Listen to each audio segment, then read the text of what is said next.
kahit saan mayroong Pilipino.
We know that all of you are excited for our last day of Maritime Symposium today. We will start our program at exactly 9:10.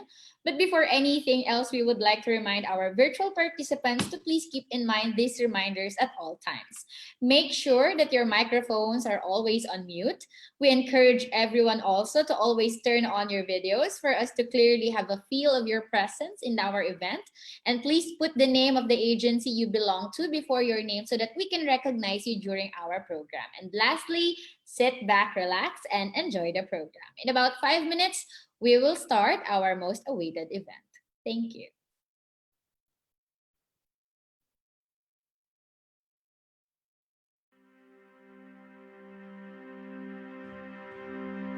I will find a way just to see that ray. So now we'll say, please don't let me down. I want to see your gown. It will be a memory. As the salty water flows along your face, I will wipe it off with my hand as I pace every night. I'm always thinking of you until dawn. I pray by His hands we'll be blessed soon. Our parents will cry, and I won't know why. And these tears of joy will never lie. With the bells that learn and this perfect guitar, I will be the happiest man of all. I will find a way just to see the rain. Soon I will say, please don't let me down. I want to see your gown. It will be a memory. Let no one be a distraction. You and I will be the center of attraction on that day.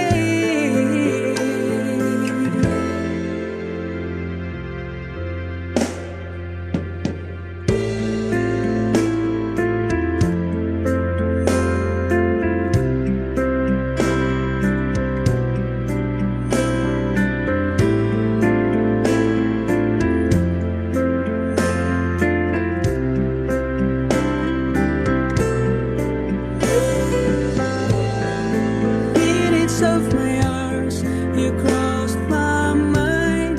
Days of my months still forever stay behind. 3, 2, 1, I count till you fall to me. The world deprived you, washed by the sea. Minutes of my hours, you cross my mind. Days of my months still forever stay behind. 3, 2, 1, I count till you fall to me. The world deprived you. I will find a way just to see the ray. Soon I will say, please don't let me down. I want to see your gown. It will be a memory. Let no one be a distraction. You and I will be the center of attraction on that day. On that day.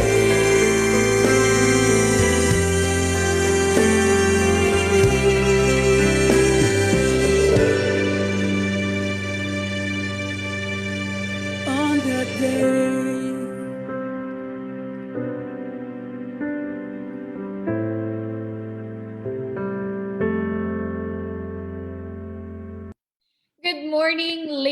and gentlemen, to our administrator, deputy administrator, officials, directors, guest speakers, friends from the regional offices, our viewers in our Facebook live stream, and our maritime stakeholders, a blessed morning to all of you. I know all of you are very excited because this is our day 3 or the last day of our very successful series of Maritime Industry Symposium that has enlightened us about initiatives, innovations, and investments to various aspects of the Philippine maritime industry. Still a part of the week-long celebration of the National Maritime Week 2020, we started our day 3 or our 3-day symposium since last Wednesday and tackled so many topics.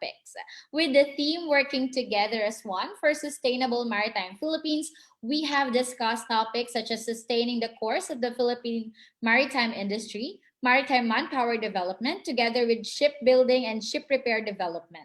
So to officially start our program, let us have a minute of prayer to thank the Lord for all his provision for the week-long celebration to be led to us by none other than Overseas Shipping Service OIC Director, Ms. Pressy Hara.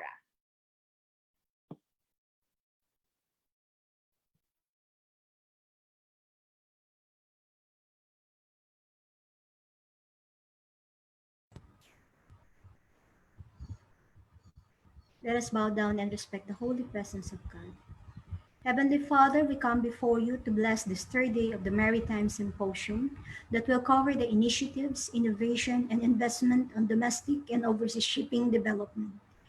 We ask thee to bless the resource speakers, reactors, and all the participants, may it be from the government, from the private sector, or a concerned citizen.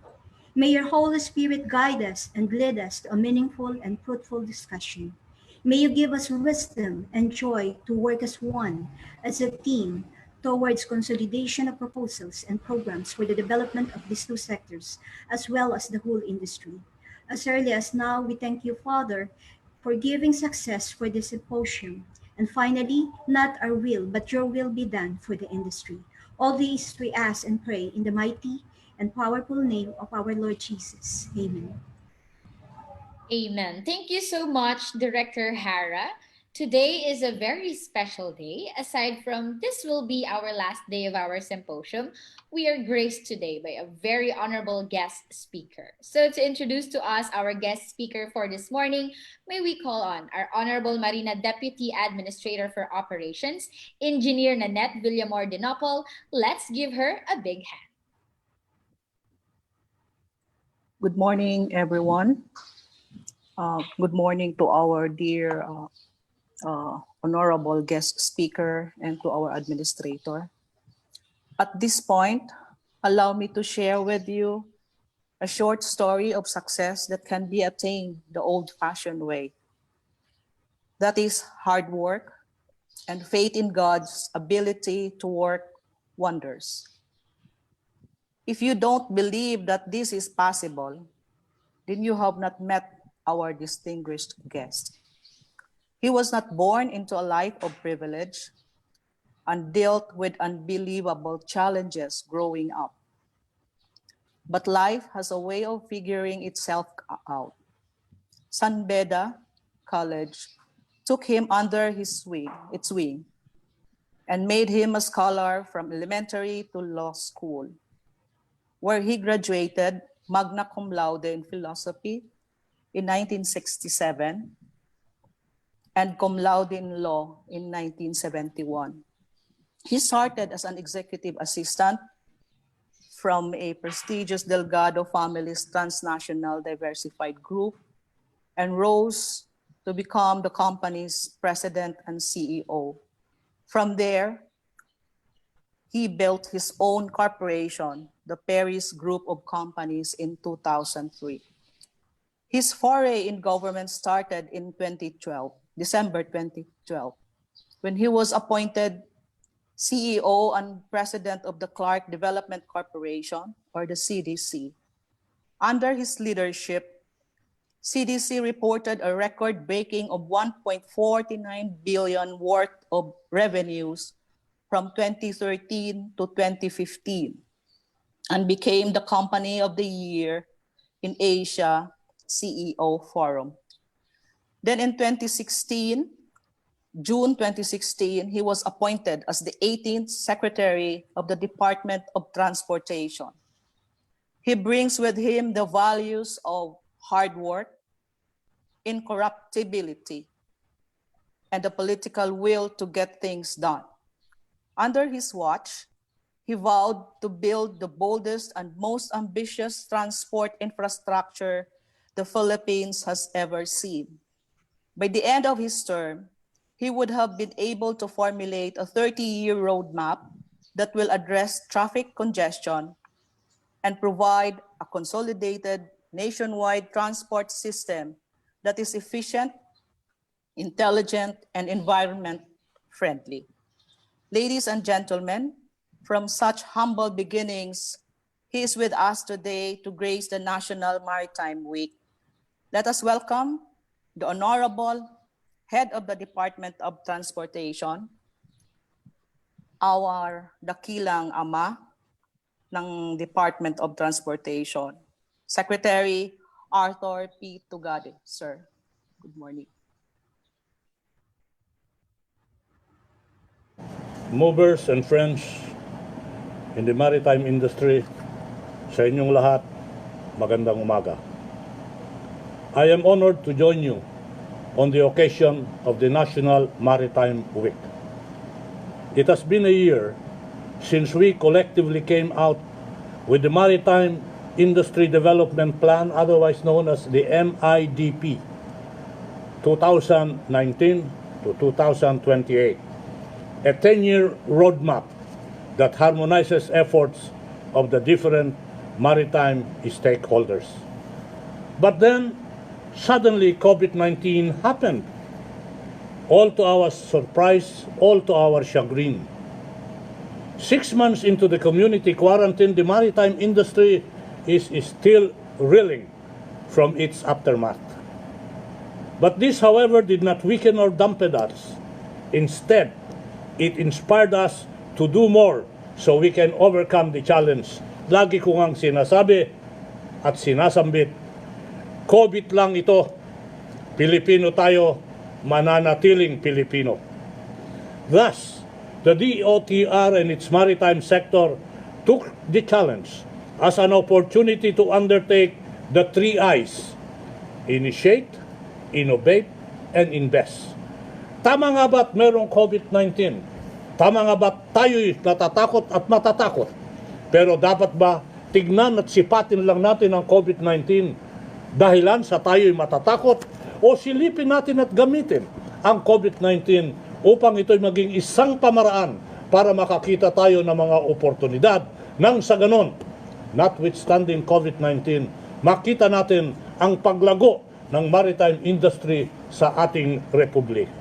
Kaya nga ba't sabi ng DOTr, with this COVID, we initiate, we innovate, and we invest. Pasadahan ho natin yung 3 I. Dun sa initiate, as part of the country's commitment to the international maritime community, the DOTr, in collaboration with the PPA, the Coast Guard, the OTS, and Marina, has activated crew change hubs in Manila, Bataan, and Subic. Soon to be activated as crew change hubs are the ports of Batangas, Cebu, Manila, and Davao. The activation of the crew change hub helps address the global need for fresh crew amid restrictions imposed by states, and we are hopeful that soon our country will become a major international player in the field of crew change. Alam nyo, kagabi lang ho, nabigyan ako ng pribilehyo na magsalita sa harapan ng IMO, ILO sa United Nations in their celebration of the Maritime Week. Ibinida at pinarinig ko sa kanila yung mga ginagawa ng Republika sa larangan ng crew change. Nakita ko at nanainigan ko ang kanilang appreciation sa mga ginagawa ng Pilipinas. Kaya nga ba't dapat lang pasalamatan po natin ang PPA, ang Coast Guard, ang OTS at Marina dito sa pagtaguyod ng tinatawag na crew change hub. To complement this, the Marina extended the validity of expiring Seafarer CTCW certificate and other relevant documents sa 1 taon to ensure the unhampered deployment and crew change of Filipino seafarers amid this pandemic. Ang pangalawang ay, innovate. In the midst of COVID-19 crisis, human-to-human intervention must be reduced. Hindi lang ho dapat pangalagaan yung paglago at paglaganap ng virus na tinatawag, kundi gawin natin mas episyente ang ating mga proseso. Kaya nga ba't makikita natin ang DOTr, sambot ang kasama ng PPA na gumagawa ng tinatawag natin ng digitization. Now in place are the mandatory online filing as well as the processing a payment of port fees and related charges. Recently, the PPA launched its unified electronic ticketing system to speed up reservation and payment of tickets. Hangarin po namin na pagkatapos nitong trial run na ito ay mapalawig sa buong archipelago. The Marina will not be left behind. The Marina is currently using digital platforms for lodging applications for assessments of competence, certifications, as well as acquiring seafarer identity document and the seafarer record book. The agency also adopted the blended learning mode for seafarers to complete the required training despite the quarantine challenges. It has also completed the municipal fishing vessel registration system and commercial fishing vessels to ensure safe operation of fishing boats nationwide. More technology-based initiatives will be implemented in due time by PPA, by Coast Guard, and by Marina at yung mga pangkalahatang tinatawag natin na maritime sector. Ang pangatlong I is invest. Even before the pandemic, the DOTr has focused on investing on infrastructure projects to lay the foundation for enhanced mobility and connectivity. Since the Duterte administration took over in 2016, we have completed a total of 369 port projects.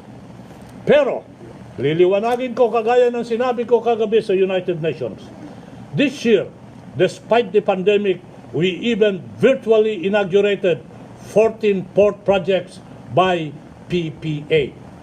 Kaya COVID o hindi, tuloy ang layunin at paggawa ng maritime sector. Tuloy ang layunin at paggawa ng PPA, ng Coast Guard at ng Marina. We are also focusing on capability building in terms of aids to navigation, as well as search and rescue equipment in vessels to protect and ensure safety of life and property at sea. Mabuhay ang Philippine Coast Guard, mabuhay ang Marina, mabuhay ang PPA. Mga kaibigan, these are just but some of the initiatives of the DOTr and the maritime sector to keep up with the challenge of the pandemic. Ang pandemic ho ay dapat sugpuin at labanan. Pero tignan ho natin sa ating pagsugpo at pakikibaka ang oportunidad upang sa gayon ang buhay Pilipino ay maging malaganap, maging masaya at maging kaaya-aya. We are actively pursuing the 8 priority programs of the MIDP with the necessary strategic adjustment to pave the way for the new normal. Mga kaibigan, the government alone cannot do this. Kailangan ho ang gobyerno, ang pribado, lahat ng tinatawag na stakeholders ay dapat magkaisa at magkapit-bisig. Nang sa ganon, ang ating hangarin na magkaroon ng tinatawag na comfortable life for the Filipino ay makamtan at ma-experience. Let us therefore work together to make this sector and the industry sustainable, ultimately to achieve our vision of progress for the nation. Sa inyong lahat, magandang umaga.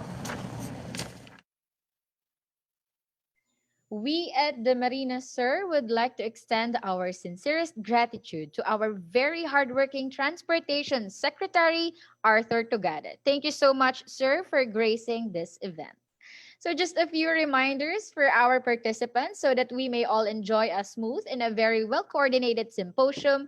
We encourage everyone to actively participate in our discussions. And during the presentations, you may use our reaction icons so that we can see you participating real time in our symposium. So, you can see these icons at the bottom part of your Zoom account. You can raise hands in our Q&A portion or click the applause icon after every presentation or the like icon to show appreciation. So with no further ado, let's give the floor to our this morning's moderator, Franchising Service Director, Attorney Maximo Banyares. Let's give him a big hand. Thank you, Eva. Good morning, everyone. Good morning to our administrator and to our deputies and to my colleagues in the government and our guests and viewers for today. Good morning, everyone. No shipping, no shopping. When I say shipping, it's not only the in the strict sense of buying goods we find in the supermarket or department stores, but more importantly, those essential goods that we use to survive, such as food, water, medicine, clothing, and other basic commodities. And without shipping, there would be very limited products that we can find in the market. And to some extent, without shipping, there might be no goods at all that we can find in our local markets. We all agree that superpower countries and almost all highly developed countries have one thing in common. They fully utilized or have been fully utilizing their maritime potentials, specifically shipping potentials to develop their economies, such as USA, UK, France, Japan, China, Korea, and the list goes on and on. The development of maritime shipping industry potentials cannot be done alone by the government. As we heard earlier, it was emphasized by our dear DOTr Secretary that the government cannot do it alone. In fact, the private sectors play even more important roles in the development of the shipping industry. Without the participation, enthusiasm, and support of the private sector, the government will fail in its effort to develop our shipping industry. And it is also the other way around. Without the full and sustained contribution, support of the government, the private sector can only do much in their contribution to our economy.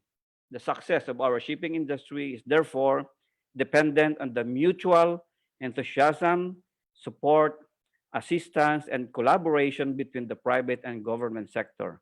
The last 2 days of the series of symposium have brought us some lively, in-depth, and meaningful discussions on the topics shipbuilding, ship repair, ship management, and competencies of our seafarers. This morning's event will even be more lively and interesting as we are going to share ideas on the current and future status of our shipping operations, the domestic and international trading. For this activity, we invited resource persons from 3 of the biggest and most influential local maritime organizations, namely the PISA or PCSA and the FSA. PISA and PCSA are organizations of ship owners, operators in the domestic trade, while FSA is an aggregation of ship owners, managers of ships doing international trade. We also invited distinguished guests from agencies of the government whose mandates and functions are essential for the promotion of our shipping industry. With us here today are representatives from Cebu Port Authority, the Development Bank of the Philippines, and the Department of Transportation. So I ask everyone to listen attentively to our speakers who will give us ideas and insights that will surely impact our shipping industry. And together with your ideas, we can craft with good policies for the betterment of our industry. And now I ask everyone to welcome our resource persons and guests. So we're going to start the presentation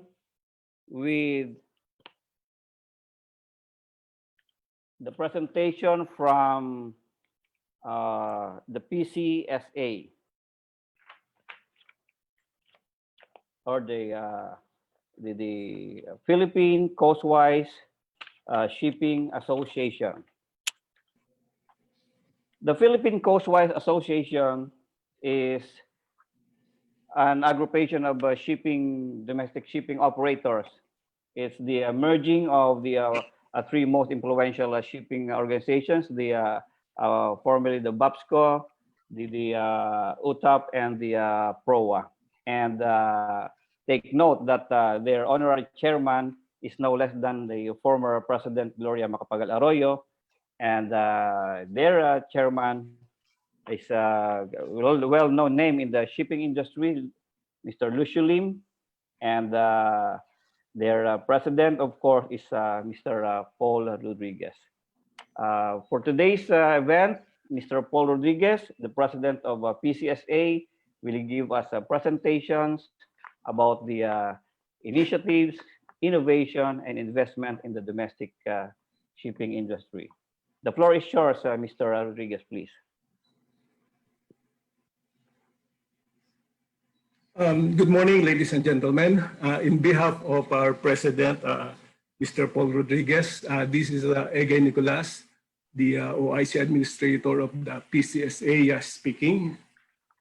In behalf of all the members and officers of the PCSA, or Philippine Coastwise Shipping Association Incorporated, please allow me to thank the organizers of the Maritime Week celebrations for giving us this opportunity to speak to all of you. The theme, Sustainable Shipping for a Sustainable Planet, is one very timely initiative, considering all that's happening around us. Too many disruptions, too many conflicts, and too many uncertainties.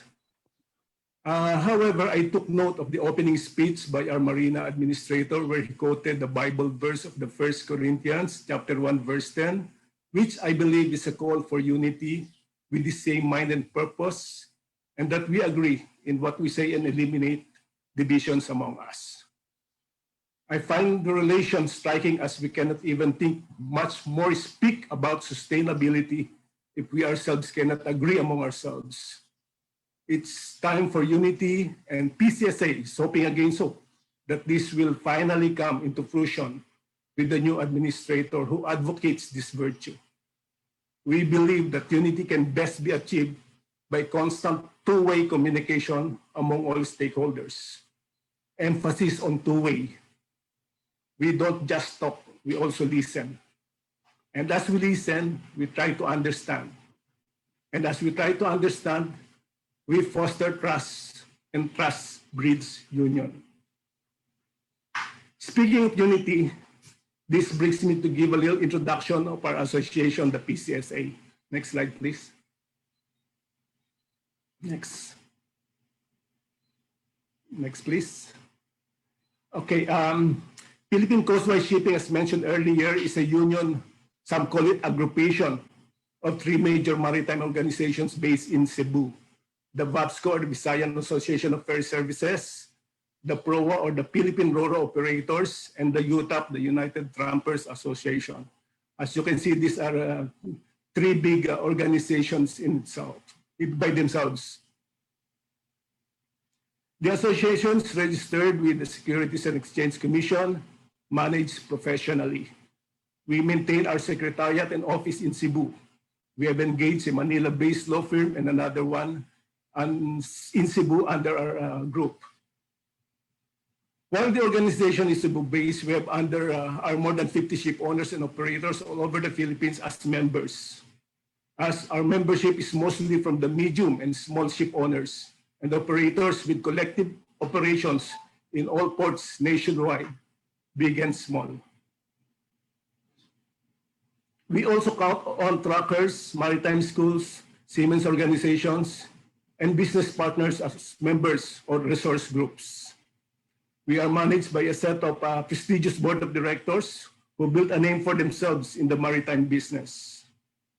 President Gloria Macapagal-Arroyo gracefully accepted her role as Chairman Emeritus, and as a show of her undying support for the maritime industry, it was she who officiated the oath of office of the Board of Directors and its members last year.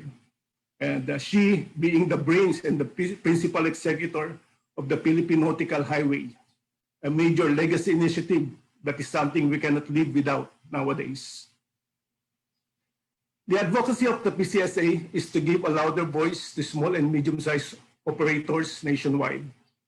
We all know that the maritime industry in the Philippines is dominated by scope and size by the small and medium-sized companies. We carry much more passengers than the big liners combined.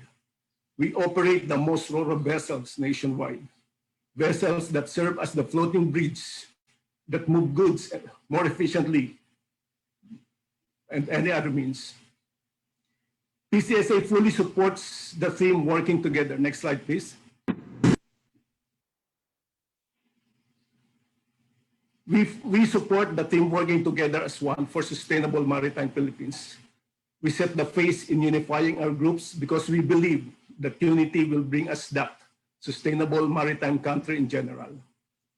Next slide. For our topic, initiatives, innovations, and investments on domestic and overseas shipping development in relation to the 10-year Maritime Industry Development Program. As listed, the 8 priority programs were those notice some red letter fronts that are currently beyond the PCSA scope. Well, until such time that fishing operators apply to be part of PCSA. For program number 5, we will consider any assistance that we can extend once we are asked to support in whatever capacity we can. Program number 1 and the others, many of our members in recent years and still have plans, have acquired brand new vessels, and most, if not all, engaged in refurbishing their current fleet. We continuously upgrade not just the hardware, no, not just the ships. We also upgrade the people's skills and capabilities. It will take us the whole day to identify each and every initiatives our members did and continue to do. Maritime tourism is one major business we are in, directly or indirectly. Some of our operators are key drivers to the tourism development in ports we call. Critical part also of maritime tourism is the people and the crew that work in the vessels. We pride ourselves for training seamen and crew who man tourism-related ships worldwide. Coastal and inland waterways are where we can be counted on, as these need the small and medium-sized vessels, not the huge ocean-going ships and ferries. For safety, we strictly follow safety protocols, whatever requirement, make sure that we pass extensively those tests and trainings for safety. Recently, we had a meeting with the Office of the Transport Safety regarding the domestic safety requirements, and we agreed to further discuss matters.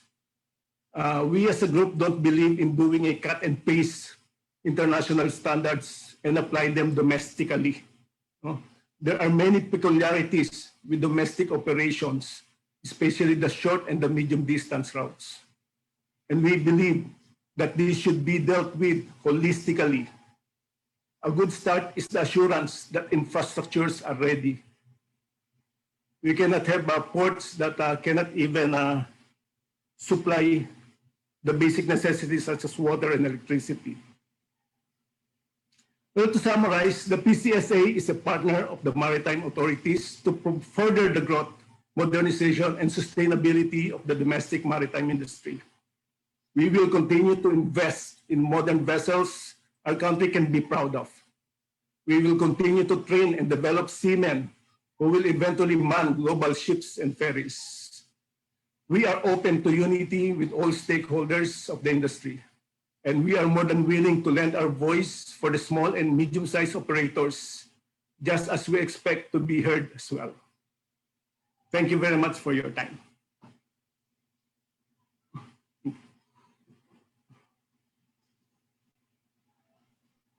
Thank you. Thank very much to our presenter, Mr. Cohon. And before we further proceed, I would like to inform everyone also that we have here in this meeting reactors also from the Department of Trade Industry, or the Board of Investment, and the Metro Manila Development Authority. Maybe you are wondering why MMDA. This is a maritime topic, but as mentioned by our first speaker, there is also we call the coastal and inland waterways transport, and MMDA will be will be engaging in this undertaking. And so, do we have any reactions or from our audience? Any reaction or questions from the presentation of Mr. Cohn, who Mr. Nicolas, who emphasized that we need unity for sustainability of our maritime efforts, and he also mentioned, Mr. Nicolas also mentioned that they're willing to invest to train their people, and they're very open for unity and to lend voice for the improvement of our maritime domestic maritime industry. So any one who wants to make a comment or reaction to the presentation of Mr. Egay Nicolas? So anyway, we're going to get back to the open forum.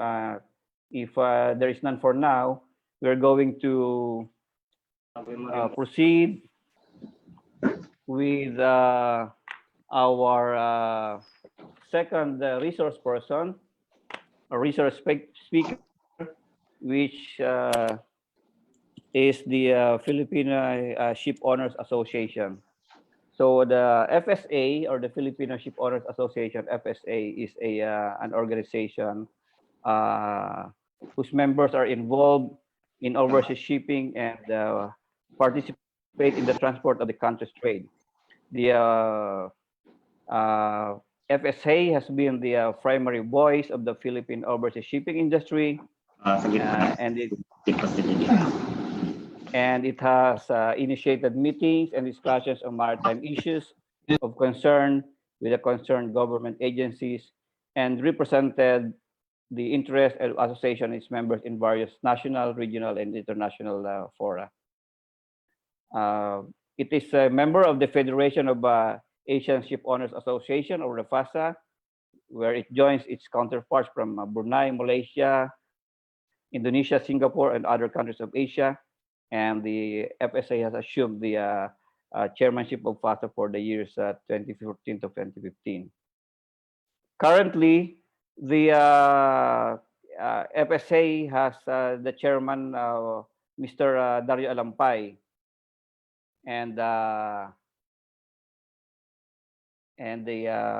he's the chairman and president, and he's supposed to make a presentation for today's event, but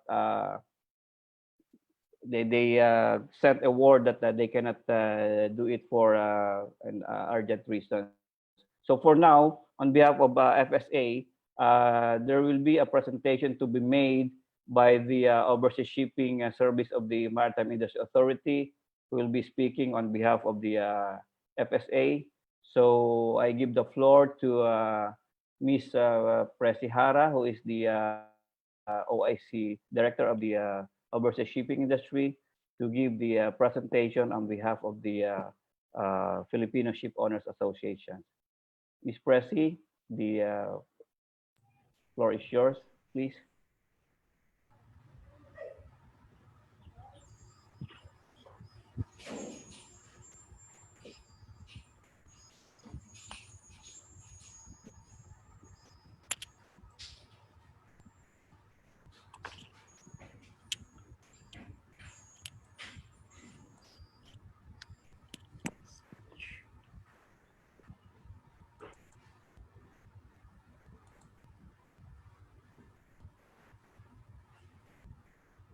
Good morning po. Good morning po sa lahat. Actually, this is not a presentation by the FSA, but we choose to present the initiatives for the overseas maritime sector. The presentation would include the background on MIDP, the program implementation, way forward, and the reports po. As you may know, for those people who have browsed the the MIDP program, you will only see that we are under the program 5, which is the development of a maritime hub, and under project 1, which is the promotion of the Philippine ship registry.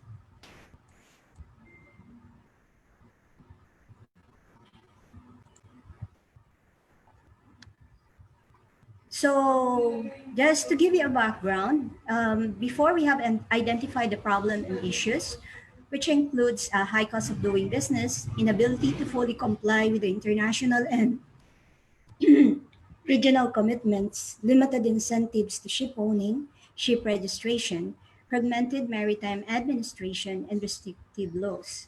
And among those key projects that were identified were strengthening of regional and international cooperation, which include our initiatives in ASEAN and bilateral agreements, strengthening of shipping services for Philippine export and import trade transportation, development and promotion of ship financing schemes and incentives for ship owning and ship registry, review and improvement of bareboat chartering program and mortgage law, strengthening of ship management, ship brokerage, ship handling, and ship insurance services, and lastly, strengthening of the maritime administration.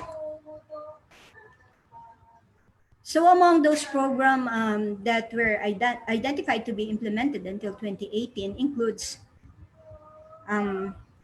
initiate bilateral agreements and to strengthen our international relations with regards to IMO instruments, bilateral agreements, and our strong participation in IMO under the MAGIC, wherein ang ginagawa po kasi natin under MAGIC was to consider all those proposed new regulations of the IMO, and we intend to drop response or intervention position papers kung saan sinasabit po natin to with the IMO and also with the help of our maritime attaches in London. Under the review of formulation and policies, kasama po dito yung mga binanggit po natin kanina that we need to identify incentives, amendment of the BBC law, review of the policies, bill on ship registry that need to be passed. We also agree that we need to strengthen our partnership, hindi lamang po within the agency and also with the private sector. Kaya nga po, we have so far established the ICRIMC.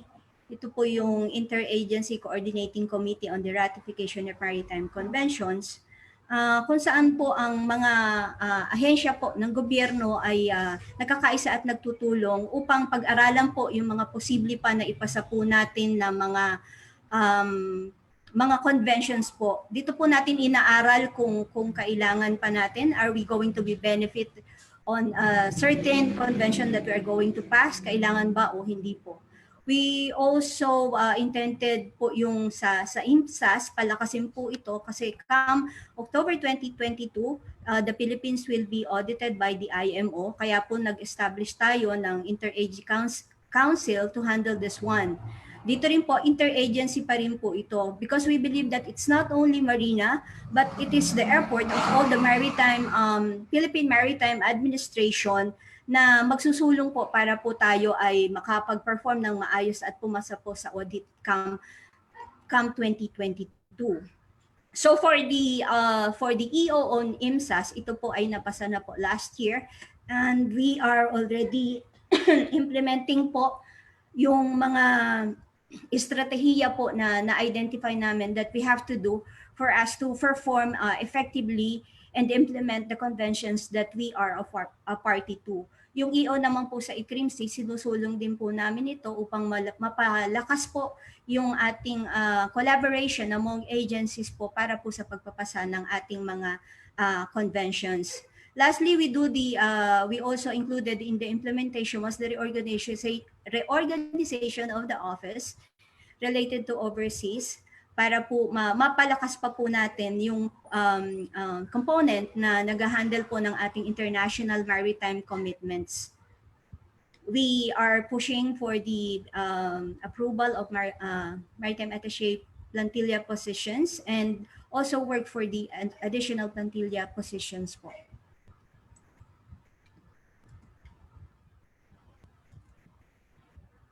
Yung susunod pong slides, I took this from the report of the overseas.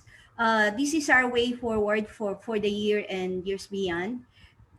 Again, for the initiation of bilateral agreements, so far we have finished administrative order on maritime marina strategy on international engagement, obligations, and commitments. We have also attended the ASEAN Maritime Transport Group and the STOM just for the last 2 months. We are also almost finished in drafting the administrative order on the guidelines and procedure to address cases of abandonment of ships and seafarers. This slide shows the remaining activities that the overseas is intended to do and execute for the rest of the year. Under the review of formulation of policies, we have the Maritime Instrument Bill, the Ship Registry Bill, kung saan naka-include po dito yung mga nais po nating i-include para maisulong po yung Philippine Registry. I think also includes po yung the one under the Ship Mortgage Law. We are almost finalizing. Meron na po ring mga na-approve memoranda of agreement with the recognized organizations. We are also continually reviewing existing policies and monitor updates on the IMO resolutions, circulars, letters, and continuous undertaking of gap analysis. Meron na rin po tayo mga nagawa so far.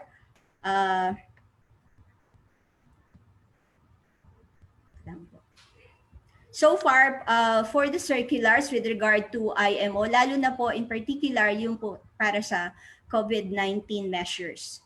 Under strengthening the Philippine Maritime Administration, as I said before, we have to strengthen collaboration not only with the private sector but also with the maritime agencies.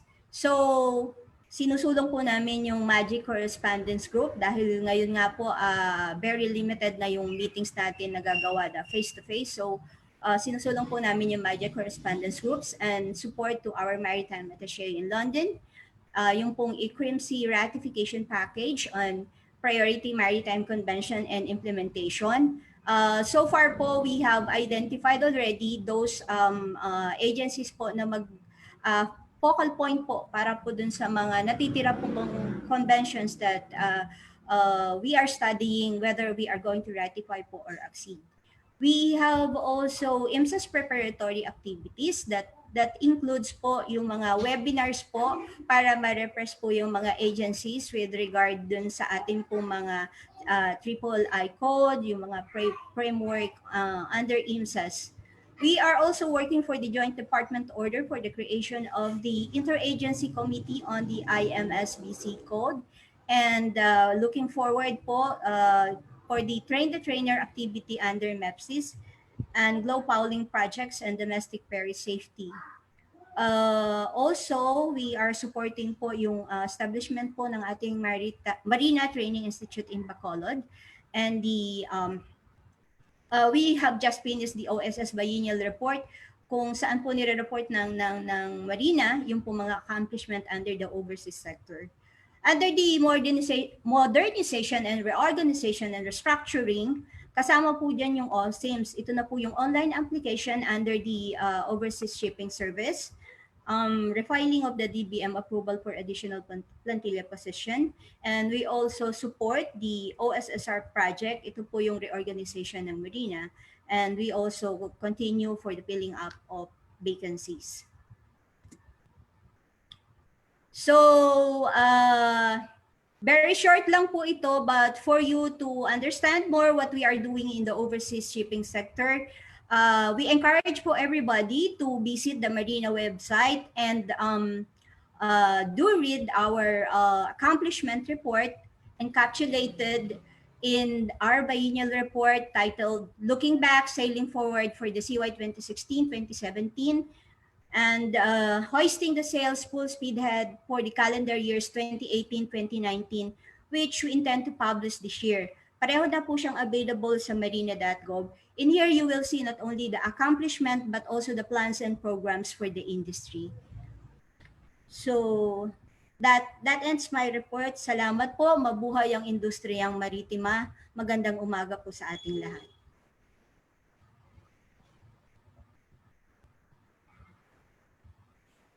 Thank you very much, Presi, for that very informative presentation. So from her presentation, we can see now that the Maritime Industry Authority, through the Overseas Shipping Service, is very active in leading our country to strengthen the tie with the international community. In terms of the trading, and of course in terms of the fulfillment of the Philippines' commitment to the international bodies and to our international partners. They have the overseas shipping industry has overseas shipping service has crafted a strategy for the Philippines, maritime strategy for the Philippines, and I would like to inform also everyone that the stakeholders, or those who are ship owners, ship operators, trading, doing international trade, are always updated by the plans and actions by the Overseas Shipping Service, because the OSS holds a meeting with them twice every year. So they're updated, and I think, and also Mr. Alampay, Dario Alampay, who is the president chairman of FSA, is also a member of the Marine board. So before we proceed to our next speaker, I would like to read that there is a question here from our chat box for our previous speaker, Mr. Egay Nicolas. There's a question from Eloy Calimoso of Seaway Magazine. The question goes like this: how many among PCSA members have embarked on modernizing their fleet, and how many ships have been delivered, and how many more are coming? From Eloy Calimoso, I think this question is for Mr. Egay Nicolas of PCSA. Sir, you have any information to give to Mr. Calimoso on his question? Yeah, thank you for the question. I don't. Okay. All right. Again, thank you for the question. Don't have the exact number right now, and I will get back to you, and send you the exact numbers as soon as I have it. It's in one of my files. Thank you. It's 10 o'clock. Thank you, Sir Egay. And again, from Mr. Calimoso, from Eloy, there's a question for Ms. Hara. Eloy wants to ask if we already have implemented IMO 2020 in the domestic. I think, can you please... Attorney Maximus, sir. Yes. Sir, we will have our Q&A portion right after all of the presentations are done po. Apo. So we Okay, will okay. we will we will consolidate all of our questions from our Facebook Live and our chat box. Then we will answer all of that later after all the presentations. Thank you so much, sir. Okay, that's clear. That's clear. So, okay. So we're going to the next speaker now. Our next speaker will be coming from one of the, as I said, one of the most influential shipping organizations in the Philippines, and it was established in 1977. And this organization represents a broad cross-section of the Philippines maritime industry. Its membership includes domestic ship owners and shipping support providers. I'm referring to the Philippine Inter-Island Shipping Association, or the PISA. And their mission is to represent the needs of each sectors, to ensure proper formulation of laws and policies, and to promote sustainable operations for all sectors, and to enhance growth and to foster dynamic maritime economy. They have the vision to unify the voice of the Philippine maritime industry as an indispensable partner of the government in national economic development and security, and an internationally recognized organization committed to the highest standards of maritime safety, environmental protection, and maritime security. For today's activity, PISA sent a very able and highly qualified speaker. He is a lawyer, and he has been the counsel of several shipping associations, shipping companies, and if you happen to go to attend a congressional hearing or Senate hearing on maritime bills, you will see him discussing or giving his inputs to the Congress on the maritime industry of the Philippines, the state of maritime industry and the future of our maritime industry. He's very active also in the meetings of Marina. Whenever there are stakeholders meeting, he's very active to give his comments and to give his inputs to the policies being formulated by Marina. And without further ado, I'm referring to my compañero, Attorney Pete Aguilar, who is the Executive Director of the Philippine Inter-Island Shipping Association, who is giving to give us a presentation on the initiatives and investments in the eyes of the PISA. Attorney Pete Aguilar, the floor is yours, please. Good morning, everyone. Good morning, colleagues in the maritime industry. Thank you so much, Director Bong, for the kind introduction. A few days ago, I was told that PISA is invited to speak in this symposium, in this forum, and the topic is initiatives, innovations, and investments in the domestic shipping industry in relation to the MIDP. I was a bit hesitant because of the present state of the domestic shipping industry, where where everyone is almost standstill because of the COVID pandemic. Since March, cargo volume is down by almost 70%. Carriage of passengers is limited during ECQ. No carriage of passengers during ECQ. And for the present GCQ, Marina only allows 50% passenger capacity to be loaded in passenger ships. Good enough that there was a proposal to somehow relax the social distancing requirement on passenger, on public utility, on the carriage of passengers. But because of the clamor by some health authorities, the same was put on hold.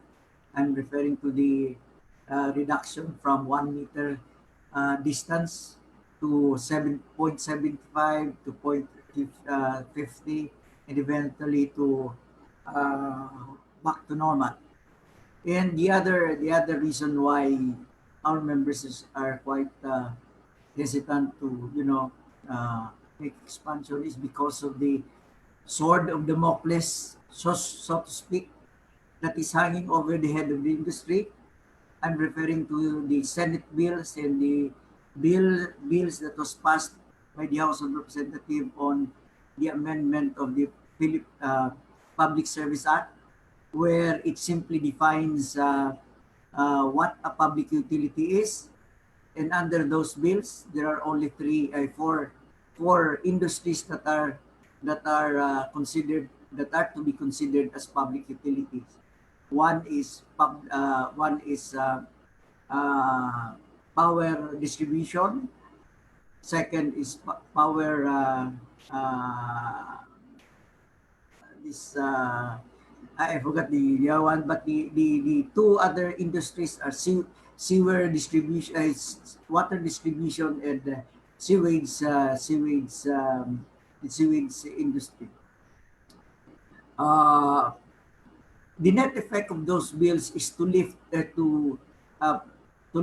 60% Filipino ownership on public transport, including shipping. So whereas today the shipping industry, domestic shipping industry, the requirement is it should be owned by Filipinos or by corporations. The ownership of which should be 60% owned by Filipinos. Why are we a bit uncomfortable with the proposition? It is because if you open up the industry to 100% foreign-owned companies, then the domestic shipping industry will just be dominated by big foreign companies.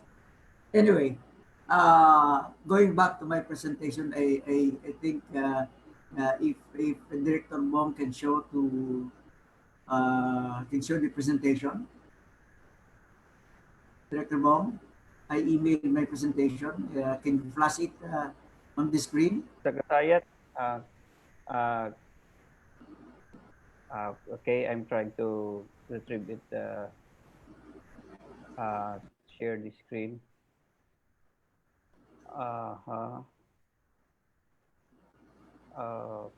Okay.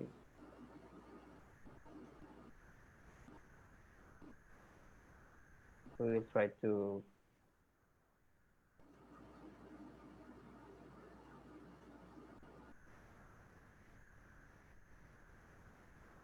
so I'm screen sharing it. Do you see it now? Do you see it now, sir? Yes. Thank you so much. So, next slide, please. Okay. As I've said earlier, there's no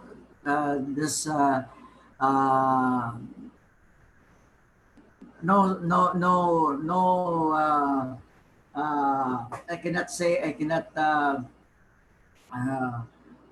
frankly, I cannot say that we have good initiatives or innovations because of the two factors that I have mentioned earlier. But presently, our members are still they still have some scheduled delivery of new ships, but put on hold po ang mga orders nila for new ship because of the present situation of the pandemic, where passengers and cargo volume are down. PISA continues with will continue with its importation of younger ships in compliance with Maritime Industry Authority regulations. Some of our members have also undertaken electronic transactions like booking, submission of relevant delivery documents for cargo shippings, among others. One innovation that PISA has undertaken earlier this year is the conduct of kapihan. It's almost a monthly event where PISA members can directly engage the maritime authorities. We have already conducted, I think, three or four kapihan. The first of which we invited Director Mon Hernandez. The second was Congressman Edgar Mary Sarmiento of the Committee on Transportation. The second was our good administrator, Bob Impetran. The last one was we were graced by the new commandant of the PCG. That is one way of PISA's giving service to our members so that they could directly engage policymakers in the shipping industry. Now, that's all for the innovation, but I think this is a very important time for me to discuss the state of the present state of the domestic shipping industry. Next slide, please. My presentation consists of 36 slides, but I will just discuss the important ones, and maybe the later portions will be just made available to those who are interested to copy it from the files of Marina. Anyway, the domestic shipping industry is presently saddled by these issues. One, high cost of doing business.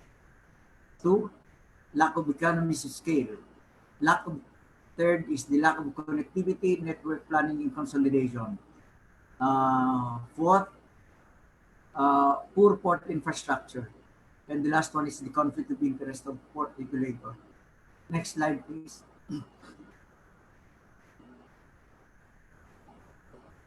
Okay. I have quoted here a finding of the World Bank. Several years back, World Bank has come up with a position paper or a briefer, and this comment strikes my mind, which says it is more expensive to transport goods between two domestic points than two domestic points via an international point.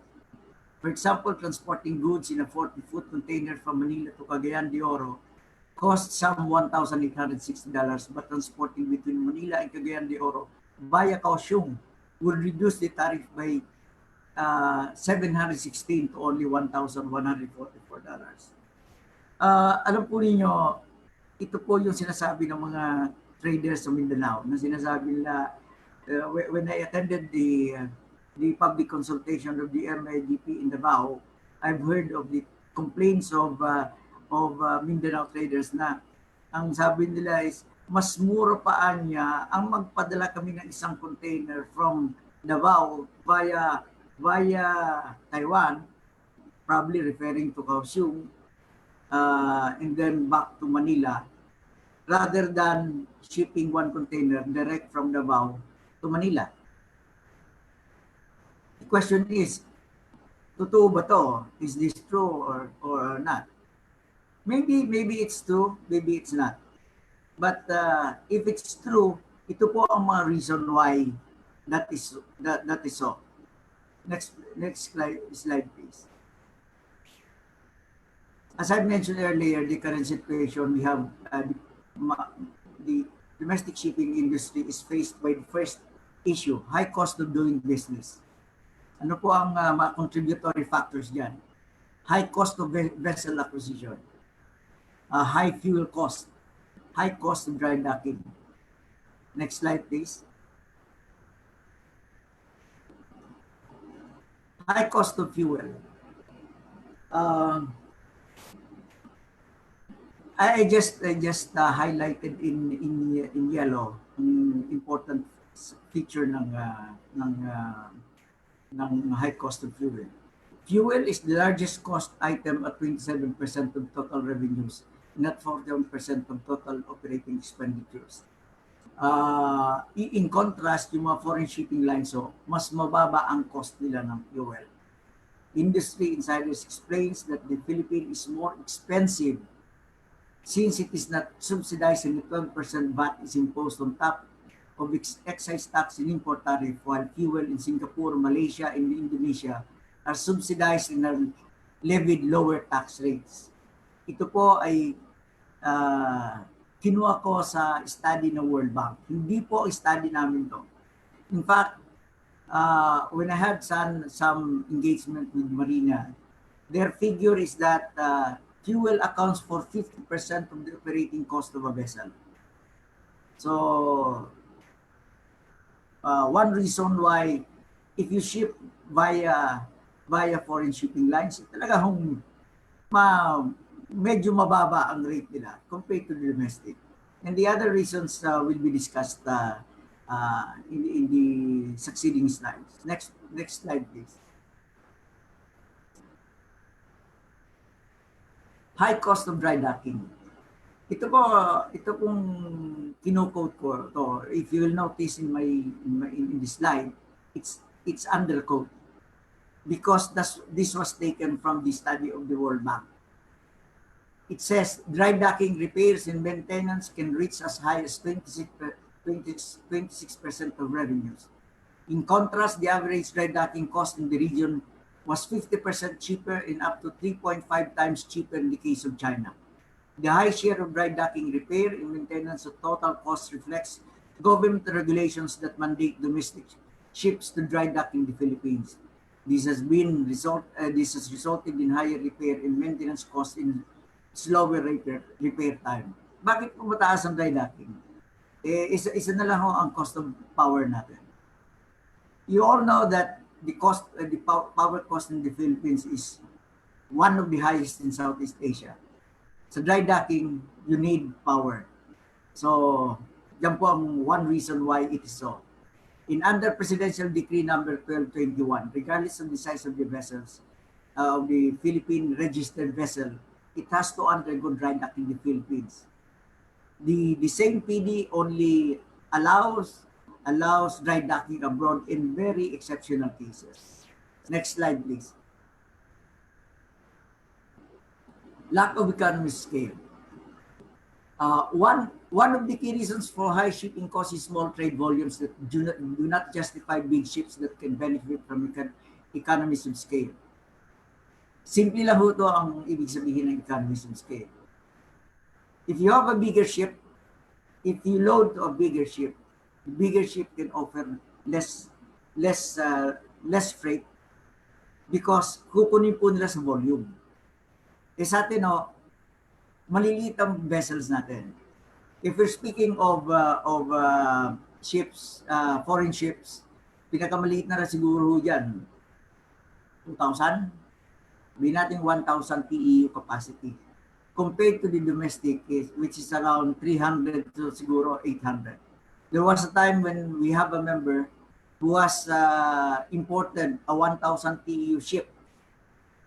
Hindi pa ho puno. Siguro nasa 80% pala ng capacity or 70% when it tried to dock at the Manila North Harbor, Subayan. Because yung port natin cannot accommodate bigger ships. I'm speaking of the domestic port, which is the Manila North Harbor.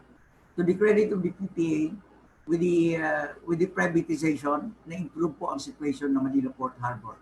But ports outside of Metro Manila, iba hong situation.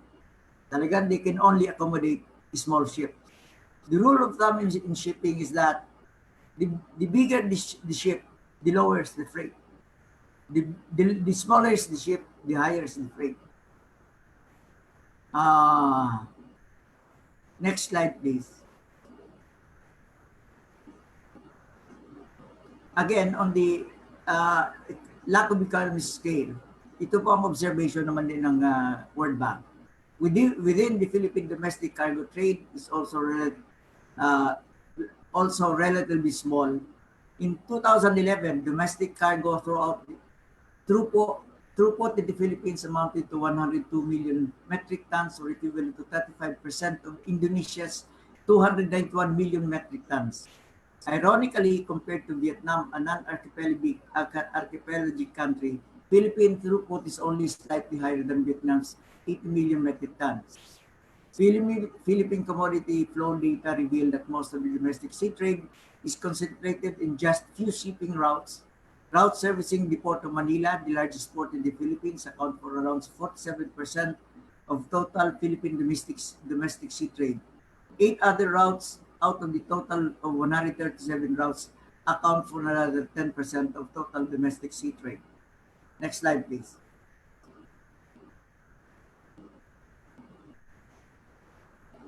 The majority of domestic shipping routes have very small volumes. Majority of routes account for less than 1% of the total domestic sea trade. Small volumes do not warrant a further increase in capacity or size of ships. An analysis of the register of ships maintained by Marina. Again, this is not our own words to our friends in Marina. This is the words of the study of the World Bank. Shows that a large number of ships are very small craft, many of them wooden hull, that operate very localized service. From 1,582 vessels, of roughly 42% of total vessels have sizes that are less than 50 gross registered tonnage. And for passenger and passenger cargo vessels, this proportion is much higher at over 80%. This in turn adds to high cost of shipping. Next slide, please.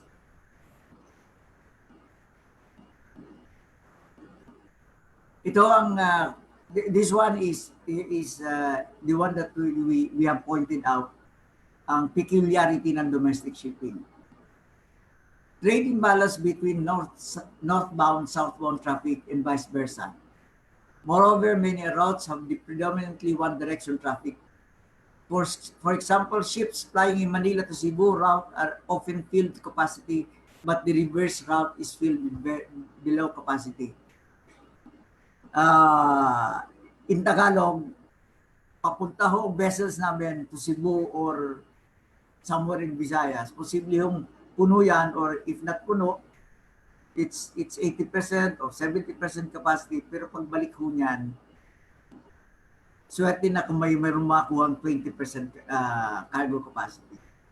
Yan ho, peculiarity ng kuha natin. So that adds to the cost of shipping, because ship owners would compute their costs, ang turnaround costs nila. On the issue of lack of connectivity, I just read the highlighted portion. The infrastructure gaps have in turn contributed to the proliferation of public and private ports that spread the market too thinly and therefore reduce scale. Consolidating commercial traffic in the largest port in Cagayan de Oro can help increase scale and reduce cost while allowing private ports to deal with private cargoes.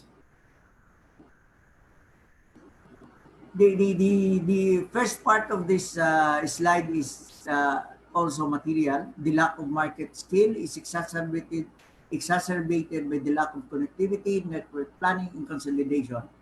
In general, national and regional transport planning is weak, resulting in significant infrastructure gaps, such as missing regional arterial roads and farm-to-market roads to connect farms to ports and ultimately to markets.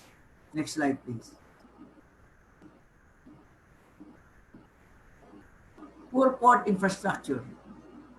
The majority of the country's major domestic ports are not equipped with modern port facilities to handle today's larger and more advanced vessels. And as I have mentioned, there was a time when the Manila port, ang North Harbor natin, is talagang hindi na dreads, so much so that only small vessels or small cargo ships, container ships can dock.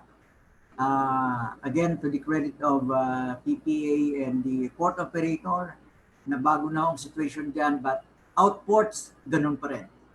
The other problems with outports is that it lacks equipment, such as key cranes, etc., etc.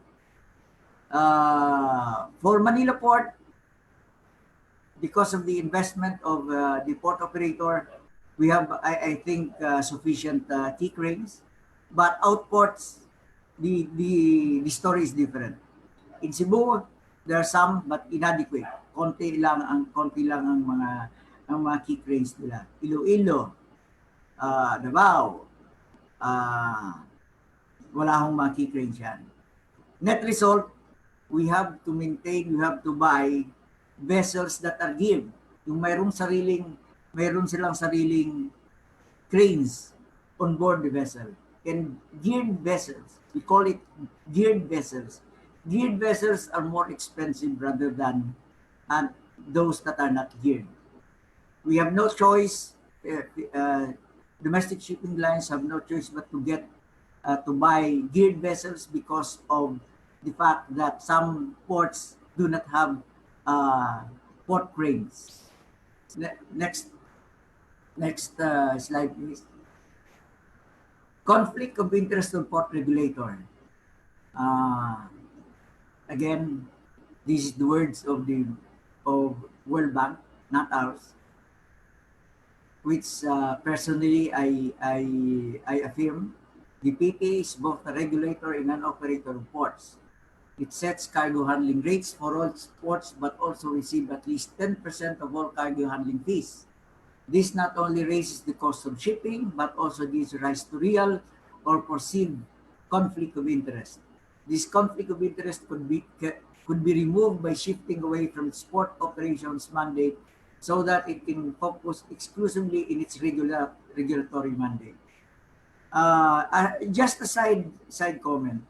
A group backed up by the foreign U.S. the American Chamber of Commerce in the Philippines is supporting a bill in the Senate where it proposes to separate or to relegate the Philippine Ports Authority to purely regulatory function, removing the port development function of the PPA and giving it to a private a government-owned controlled corporation.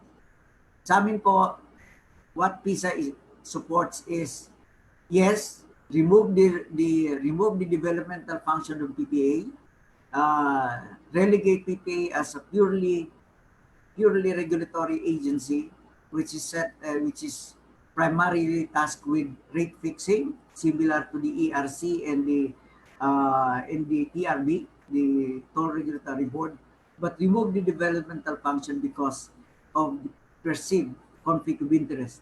If you develop a port, you manage the port, of course you will get back what you have invested in that port. Our advocacy in that respect is that it should be DPWH that should handle the construction of ports, and then have the management and operation of the port bid it out to the lowest bidder so that port fees and charges are lowered. It should be bidded to the lowest bidder who can give the lowest rate for port charges and fees. Next slide, please. So again, ito yung sinasabi ng World Bank study. It's more expensive to transport goods between two domestic points than two domestic points via international port. Ang tanong ko po, true, maybe, maybe not. Maybe because, following slide please. Posible pong totoo. It may be true that it's more cheaper to ship a container from the Mindanao via a foreign port and then back to Manila.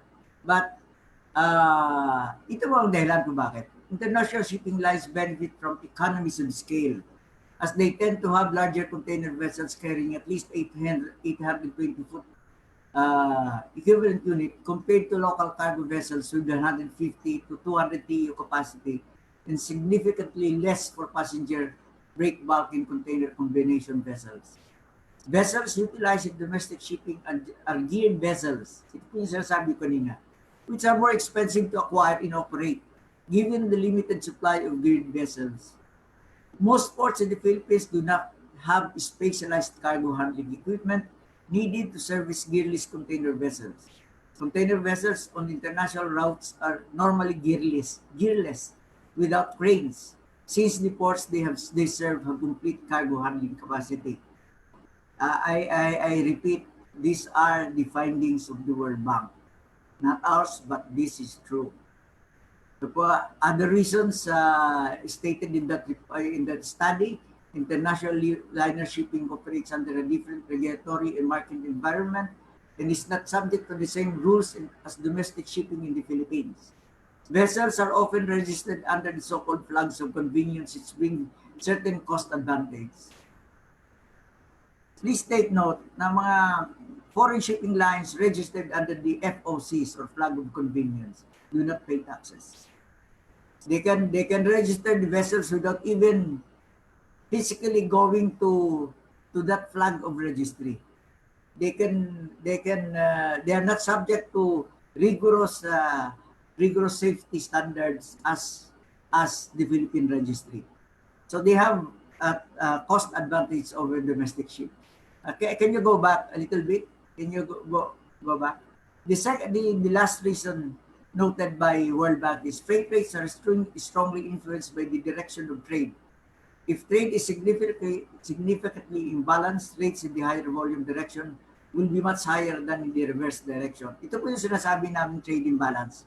Going to Visayas and Mindanao, posibleng puno, but going back, walang laman ang mga barko natin. Next slide please. So, yes, posibleng totoo yung sabi, mas mura na magpadala ng isang container from Mindanao via a foreign port then to Manila. Why? For these reasons, comparison between, ito po yung sabi ng ang conclusion ng Kwan. Ito po ang conclusion ng World Bank study.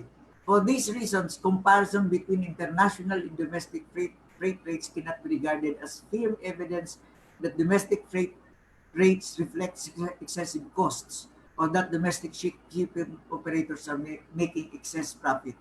So I just want to disabuse the minds of our brothers in Mindanao na expensive on domestic shipping.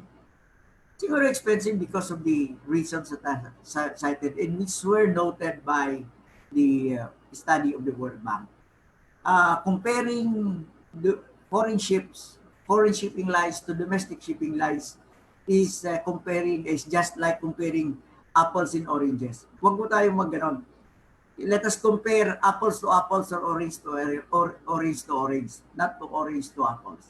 Yan po ang situation when we say na when some detractors of the domestic shipping industry tends to complain na mas mura daw ang foreign shipping lines kaysa domestic ship. Next slide please. Okay.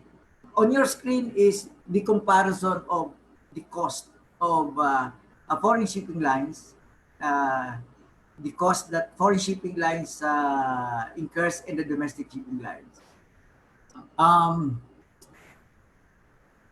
the right side, nakita niyo po ang comparison insofar as taxes that are being paid by foreign shipping lines and domestic shipping lines. Sa VAT, wala pong VAT ang foreign shipping lines. Corporate income tax, 0. Common carriers tax, mayroon silang 3%. But domestic shipping lines, wala na, but mayroong VAT. May income tax, and then tax on gross Philippine billings, 2.50. On the acquisition of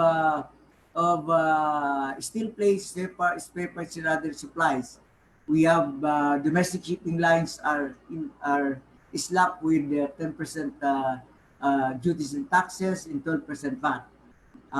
Foreign shipping lines, wala po silang binabayaran na ganyan. And mind you, whenever a foreign shipping lines refuels in the Philippines, wala pong VAT yan.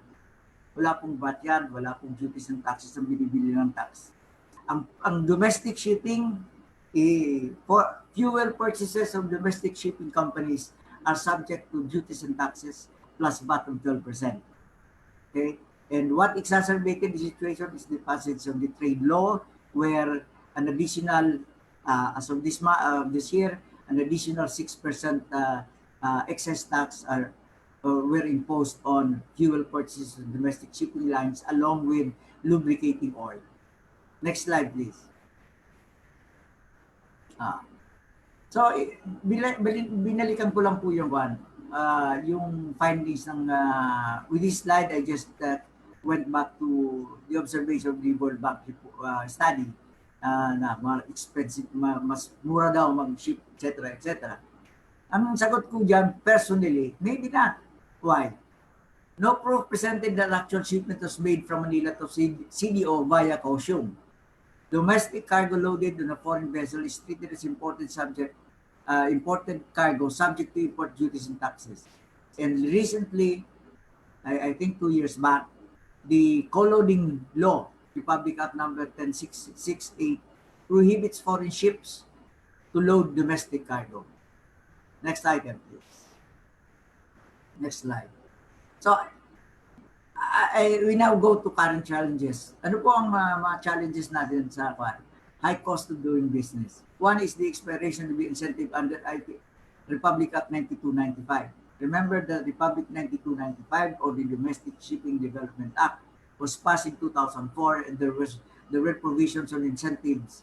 But the incentives there have a sunset provision which only runs for 10 years, and it has expired last 2014, and until now, no new bill is introduced in both houses, Senate or the House of Representatives, to renew the incentives provided under Republic Act 9295. Now, what ship owners can avail now is the BOI incentives under 2017 IPP, which grants incentives only to new ships. Whereas before, second-hand ships, provided that they are younger in age, were given incentives. Now it's totally different. Only new ships, only new buildings can avail of the incentives under the IPP. The next challenge, the excess tax on fuel. The second, the upgrading of some ports, increase in port charges. Now, recently we have requested the PPA to review and probably suspend its memorandum or administrative order imposing or setting the rate for garbage reception facility in all Philippine ports, where the increase in the rates ranges from 300% to 1,400%. Until now, our request comes to note. Wala hong action ang PPA. And yet, the local or the domestic shipping industry is saddled by the numerous imposition under the GCQ or ECQ restrictions, such as Department Order 2020-007, where it mandates domestic shipping companies to allocate 10% of their cargo space to food and agricultural products and give 40% discount to those types of products. Next slide, please. I listed in this current challenges of the domestic shipping industry the following: clamor to lift cabotage. So many legislators are clamoring, or even the private sector represented by the various traders, to lift cabotage.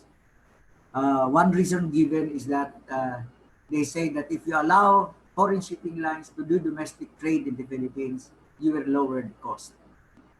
I challenge that proposition. I challenge that logic, because lifting cabotage or cabotage is not the reason for why the domestic shipping rates are high, are high compared to foreign shipping lines. Domestic shipping costs are high because the cost of doing business in the Philippines are high. Okay. Amendment to the Public Service Act, transportation no longer a public utility under the proposed bill. Hence shipping companies may now be 100% foreign owned. Magna Carta of Seafarers, passed by the House of Representatives and under deliberation by the Senate of the Philippines. PISA does not oppose the bill itself. What it opposes is only the provision in those bill, particularly the bill passed by the House of Representatives, where it mandates a mandatory provision of allowance to cadets equivalent to 50% of applicable minimum wage. Our members are quite opposing this provision because not all domestic shipping lines can afford to shoulder the cost of shipboard training of cadets, specifically giving them allowances while on board the vessel, training on board the vessel. We believe, PISA believes that if at all, this should only be discretionary and it should be left to the agreement between the shipping companies on the one hand and the cadets and the maritime schools. In the first place, domestic shipping companies are not in the business of maritime education. Ang sinasabi po namin yan, in other countries, the shipboard training is shouldered by the government. Government provides for the training ships. In the Philippines, wala pong mga training ships, walang training ships ang pamahalaan natin. During the time of USEC done, there was a proposition where there was a proposal that probably Korea will donate 2 training ships.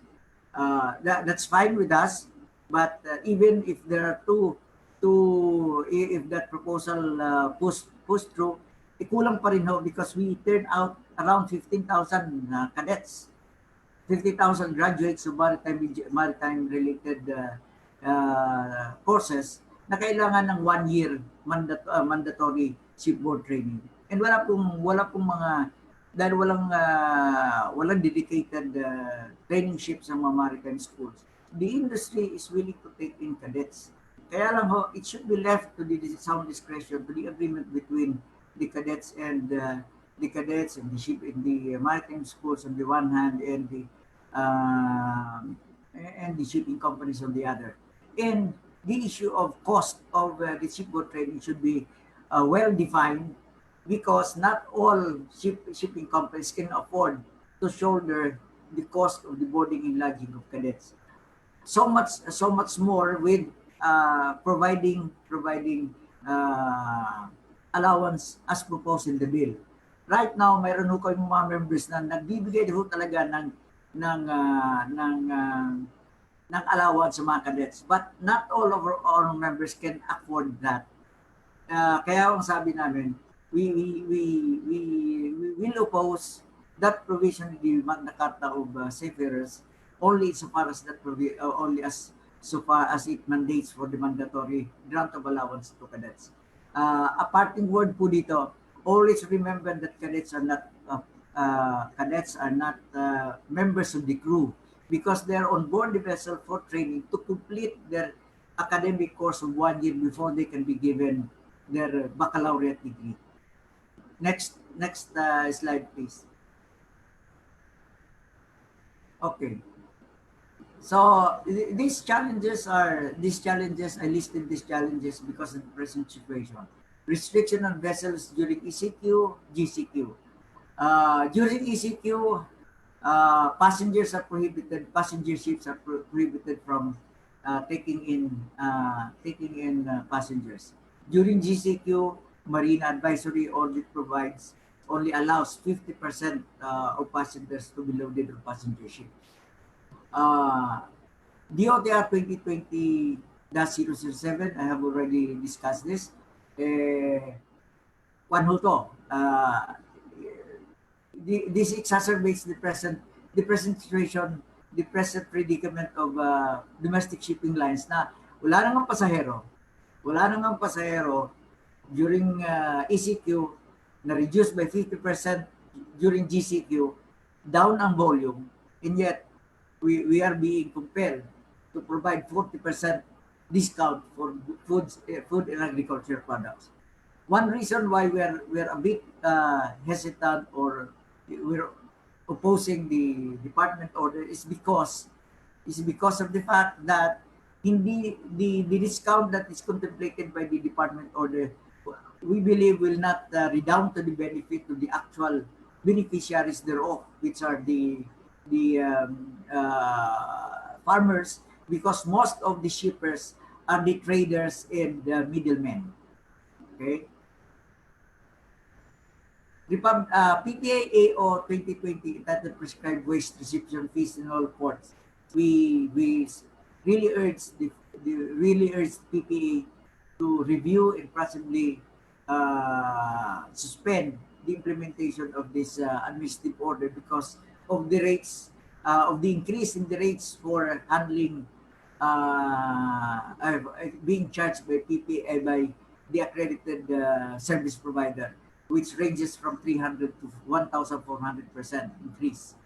PPA AO 12-2019, both the Philippine Coastal Shipping, Coastwise Shipping Association, and the Philippine Inter-Island Shipping Association will be opposing this centralized proposed centralized ticketing system for so many reasons, which we are now preparing a position paper to be submitted to the Philippine Ports Authority.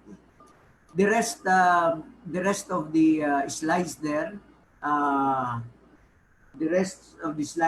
which contains our proposal and solutions, I will no longer discuss them for lack of material time, and those who are interested may get a copy from Marina. That's all from my end. Thank you so much for giving PISA this opportunity to speak in this symposium. Thank you, Director Bong. Thank you very much, Attorney Pete, for this very informative presentation, and that we see now the state of domestic shipping, at least in the eyes of the PISA, how the domestic shipping is going on now. And I took note of your information that you have an innovation, which is the Kapihan. You initiated a Kapihan forum wherein stakeholders are engaged and other agencies are engaged. And this is in line with the, of course, in line with the direction of Marina for transparency and good governance, that marine officials, marina employees are participating in your forum. And also, we took note of the challenges being faced now by the domestic shipping industry, as you presented it, and instead of presenting investments, you presented the challenges, and that's good that we are all here now and we can share ideas. We have reactors from different agencies who can give inputs or ideas on how we can address or solve the challenges that you have recently presented. Before we proceed further, I would like to happily inform you that we also have as one of the actors representatives from the Department of Finance, the Bureau of Customs, who will also react on the presentations given by our speakers. So, can we start now with our question and answer portion, the open forum portion? Okay. I'll go back to the last question of Mr. Eloy from CUA. I think that's addressed to Ms. Presi. The IMO 2020. I think that was the last question that I've seen from the chat box. Yes, sir. I have already replied, but for the information of the everybody, I have informed him that with regard to Philippine registered ships flying overseas, it has already been implemented. But for the domestic ships, there will be a public consultation which will be headed by the Shipyard Regulations Office next week, Tuesday. And for the details of the public consultation, I think Shipyard Regulations Office will be providing their invitation. Thank you, Ms. Presi. I also see here some hands rising from may we hear from Miss Attorney from Attorney Brenda Pimentel. She's raising her hand. Do you have any question, Ma'am Brenda? Yes, and thank you, Attorney Bong, and good morning, Administrator Good morning po. Sempedra, and the rest of the Marina team and those on board now. Yeah, I would like to first. I'd like to assuage the concern of Attorney Pete on the Magna Carta. That one on the allowance of cadets. We were able to make representations during one of the hearings in the lower house. It was deleted, but of course, unless it is finalized, some people might just insert, again, those that provision. So that was deleted in the latest version that they have in the lower house. It has not been approved yet, and I think they are fast tracking approval of the bill in the lower house. Now, I'd like to comment also on Attorney Pitt's presentation. He must agree with me that the problems that were cited by him were practically the same exact problems that were raised by domestic shipping 40 years ago. And maybe it's time we step back and ask what went wrong. Why have we not seen any improvements on the problems or resolution on the problems? Unfortunately, in this archipelago of ours, the maritime industry is the least appreciated among the industries. Kilala ang seafarers internationally, kilala ang Boracay, kilala ang Bohol, pero no one really practically appreciates that we are surrounded by waters. Dito lang sa ating bansa, ang mga bata, pagtatanungin nyo, ang alam lang nila na pinag-aralan nila sa libro nila ay yung mga look, mga rivers. These are the things that they know, but they do not situate the Philippines in the bigger, where we are part of a big oceans and seas. So yung kakulangan ng kaalaman natin sa maritime ay hindi nakakatulong. Do you hear me? Do you hear me? Yes, ma'am. Yes, Attorney. Attorney. Loud and clear. Yes, ma'am. Yes, ma'am. Yes. And also, unfortunately, the Congress, the executive branch of government, and probably even the judiciary, they are not of help. Tignan lang natin sa ating mga maritime legislation. Marami ang pinapasa, but these are standalone maritime laws. And sometimes, these are conflicting maritime laws. So, we cannot blame them. Kasi nga, ang tingin lang nila, if I may use the word used by Ms. Merly in her presentation, myopic, kung ano lang yung nandyan. We do not see the Philippines as a player in the big maritime or international field, no? So it's about time we put the country in this big international game. Thank you. Lang tayo lang. And we have to educate our public. Now, but I have a question. Ito, kay Attorney Pete na rin and probably to Miss Presi. There is a pending bill in the Senate. The House bill, the lower house already approved their version and endorsed to the Senate. And I'm referring to the Public Service Act amendments. No, in that they're removing the cap on foreign equity investment. We might say that we should welcome this. And I'm not sure, but I have made a paper na ang at saka ng overseas shipping.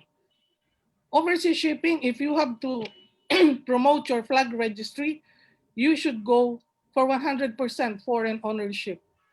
But for domestic shipping, I think, and I agree, they should push status quo of that provision in the Constitution and in the PSA. Now, siguro, I don't know if Marina has already made its position there, but let me invite you as well that the Movement for Maritime Philippines will be holding a forum to discuss this, and we have submitted a discussion paper to the in the shipping industry so that we can put together our position, be it like hiwalay, iba ang sa domestic, iba ang sa overseas, but we have to convince the Senate and Congress na hindi pwedeng buong buo ililip mo yan. We can do that for overseas but not for domestic. So we will invite you to that. Sa when po yan ang Movement for Maritime Philippines. I think the invites have already been paper. So we'll also have we have invited also sila Attorney J. Batong Bakal. I don't know if she has already confirmed, but yun po ang mga i-discuss natin. And then next month, we will also have a similar forum with Senator Lacson and Senator Grace po to discuss the position of the industry. So I hope ito ho ay tayo. Do we remove the foreign equity participation in domestic shipping, in overseas shipping? We have to look at that.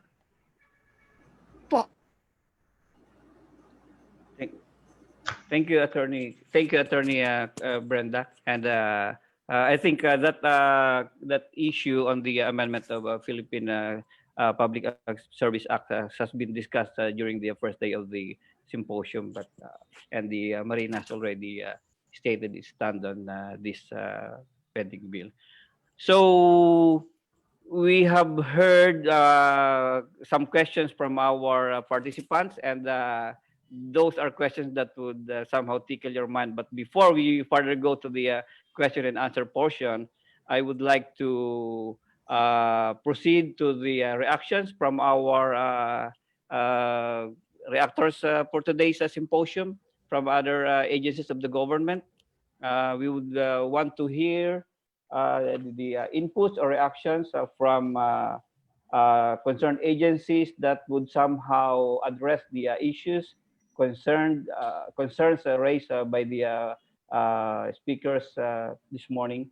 So may I now first call the Senior Vice President of the Lending Program and Management Group of the Development Bank of the Philippines, Mr. Paul Lazaro, to give his reaction on the presentations made by our speakers for today's symposium, the three speakers? Well, Do we have on board? yeah, thank you, Attorney Sir? Bong. Good morning, Can you hear sir. me? Yes, sir. Yeah, The good floor is yours. morning. Yes, sir. Yeah. We can hear you clearly. Of course, we in the Development Bank of the Philippines, first of all, extend our utmost gratitude to Marina for putting this together, a significant virtual symposium, Team Sustainable Shipping for Sustainable Planet. I think by coming together in this timely symposium, we are able to look beyond the challenging situation that we are all in at this time of this COVID pandemic and prove that we never lose sight of our respective thrust on supporting initiatives, innovations, and investments in the countries and maritime industry. Of course, we would like to thank and congratulate Marina, of course, headed by the Marina Administrator, Vice Admiral Robert Emperadad, for putting all of this together. I think from the DBP's perspective, there was a mention as far as coming from PCSA that on investments in new vessels. And I think DBP has been supporting a lot of this investments in modernization. In fact, we are part of the Marina Board, and we have done a lot in terms of modernization, but we still continue to do more for this modernization of the shipping industry. And it's not only on shipping, on cargo vessels or passenger vessels, but also on tugboats, so on, the investment for the maritime industry. So we have supported a lot on this. On the let me just react on the what Attorney Pitt, my good friend, when I used to be in the Marina Board. She mentioned that as of now, it is a wait and see attitude because of this pandemic, because of you have a reduced number of passengers, you have a reduced market at this point in time. And I can relate to that because we have been also very much active in the transport industry. In fact, we have been discussing with the Honorable Secretary Tugad and how we can move forward with the jeepney modernization program. So we have a program for that. At the same time, of course, with the maritime industry, and I think we need to do more, meaning have further discussions on how we can move forward in terms of this modernization of the maritime industry. In terms of assistance that we have been giving, we had a program. We have a program for DBP. We call it as the response program. It is a rehabilitation support program on severe events. And for our clients, we have provided them to extend in terms of the assistance on terms of the deferment of their loan amortization, principal plus interest, and for up to 6 months on top of what was mandated by central bank. And if our borrowers cannot cope up perhaps within that 6 months time, we can extend further as far as restructuring the loan for another 3 years. So as long as at that point before the pandemic, you should be, of course, you should not be in past due, as they said in the banking industry. But we have extended these efforts to support our clients in terms of their loans with DBP. But for new players or new borrowers, we can have we can provide up to 3 years in terms of grace period of their principal, so that we can help them, cope up with these pandemic times. So I guess we have to do more of this type of discussions on how in terms of rehabilitation or perhaps in modernizing the industry, as we have been doing with DOTr in terms of the with of course with LTFRB in terms of modernization of the jeepneys. So I guess DBP is very much supportive in these initiatives of the maritime industry. And we look forward to that implementation of this MIDP of Marina. So I think that's it, Attorney Bong. Thank you very much, sir. That's a very welcome news for all of us, especially for the domestic shipping operators, that the DBP is very much willing to support the modernization of our domestic fleets, and you're open for discussions to set out the rehabilitation plan for our domestic shipping industry.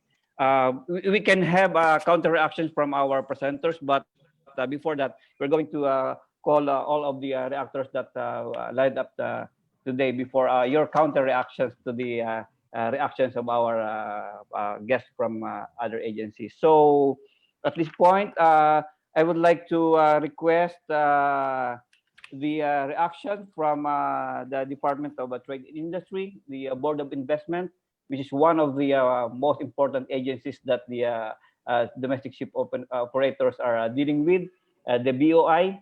So I would like to request the Chief Investment Specialist of BOI, Mr. Reynaldo Lignes, to give his reactions to the presentations made by our speakers today. Yes, Sir? thank you. Yes, thank you, Attorney Bong.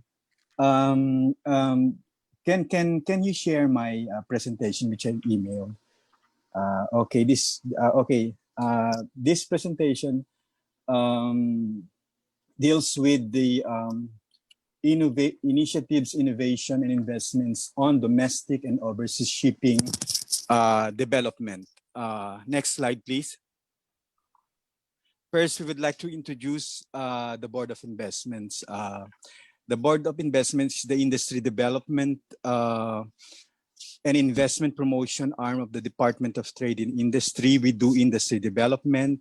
We craft policies and programs to promote and develop industries. We do due diligence assistance, business registration, facilitation, aftercare, and aftercare service. Next slide, please. This is just to show you the approved investments from 2015 and 2019 that is increasing. Next slide, please. Next slide, please. This is just to show you that, okay, you go back. Okay, this is just to show you that despite the pandemic, the BOI managed to increase its investments up to 100% from January to June 2020 compared to the same period, and with an increasing number of employment. Next slide, please. Well, as you can see, the BOI is supporting the shipping industry. We managed to register total project cost of 37.14 billion for the last 10 years. And for this year alone, we registered three vessels. Sorry to say that we only register brand new vessel, but for Attorney Pete Aguilar concern, he can always submit a position paper prior to the crafting of a new set of investments priorities plan, which is I think ongoing now. And some of the companies that registered to us were Archipelago, Baliena, Herma, and Starlight Ferries. Next, please. The BOI, business opportunities with respect to shipping industry. We have this IPP for the present IPP now is for 3 years, 2017 to 2019. But we are still using now the IPP. Yung mga cancel pala. Yung ano namin, DOTr. And Parang mas maganda yun eh. As you can see on your screen, shipping projects are listed under number 6, highlighted with the red font. And then we also do register some innovation projects with the BOI. Next, please. If you are registered with BOI, these are the enumerated set of incentives that we offer, majority of which is the income tax holidays, which range from 4 to 8 years, depending on the project itself. Next, please. Hello, can you hear me? Yes, sir. Loud and clear. We can hear you, sir. Yeah, as I've said, we do industry development and strategies development. We participated in crafting development of Philippine national standards for international shipping, as well as domestic shipping and for the shipbuilding sector. Next, please. For the BOI DTI policy support initiatives, we supported, DTI issued a memorandum circular number 20, ensuring unhampered movement of cargo and transit of personnel of business establishment allowed to operate during the enhanced community quarantine of Luzon. And it also issued advisory 2002. These are the list of agricultural and food products covered under the MCDS 2020-01. And we also support the initiatives of DOTr 2020-08, establishing the creation of Shippers Protection Office for the protection and assistance to shippers, both international and domestic, against unreasonable fees and charges imposed by international domestic shipping lines. We're part of that. And then, accelerated recovery of investment stimulus for economy of the Philippines that will serve as business which were severely affected by the pandemic. In addition, this will allocate funding for mass testing, wage subsidies, student assistance, and so on. Next, please. I think, as mentioned earlier, the BOI supports innovation initiatives. The BOI provides incentives to ship operators as a form of government support to projects that foster innovation and welcome and building electric vessels in compliance with MARPOL Treaty and other relevant convention. I think this ends my presentation. Thank you. Thank you so much, Sir Ray. And so we heard from the DBP and the BOI that there's a lot of goods in the box for the domestic shipping industry. All we need is mag-usap-usap lang talaga, kailangan mag-usap-usap lang. Now, we will move on to our next reactor from the Metro Manila Development Authority. I think they will have a reaction on the presentations made by our speakers for today. And after MMDA, we will have a reaction from DOF BOC. So MMDA, the floor Hi, is good yours. morning, sir. Good morning, Director. Good morning po. The floor is yours po. This is former Director Ray Lunas of the MMDA Planning Office. Before I start with my presentation, I would just like to make a general reaction to the presentations made earlier, in particular by the PSA. And we would like to mention that we are one with them, and actually the other presenters also, for the need to strengthen unity of the stakeholders in the domestic shipping industry. basically towards attaining sustainable maritime, sustainable domestic maritime industry.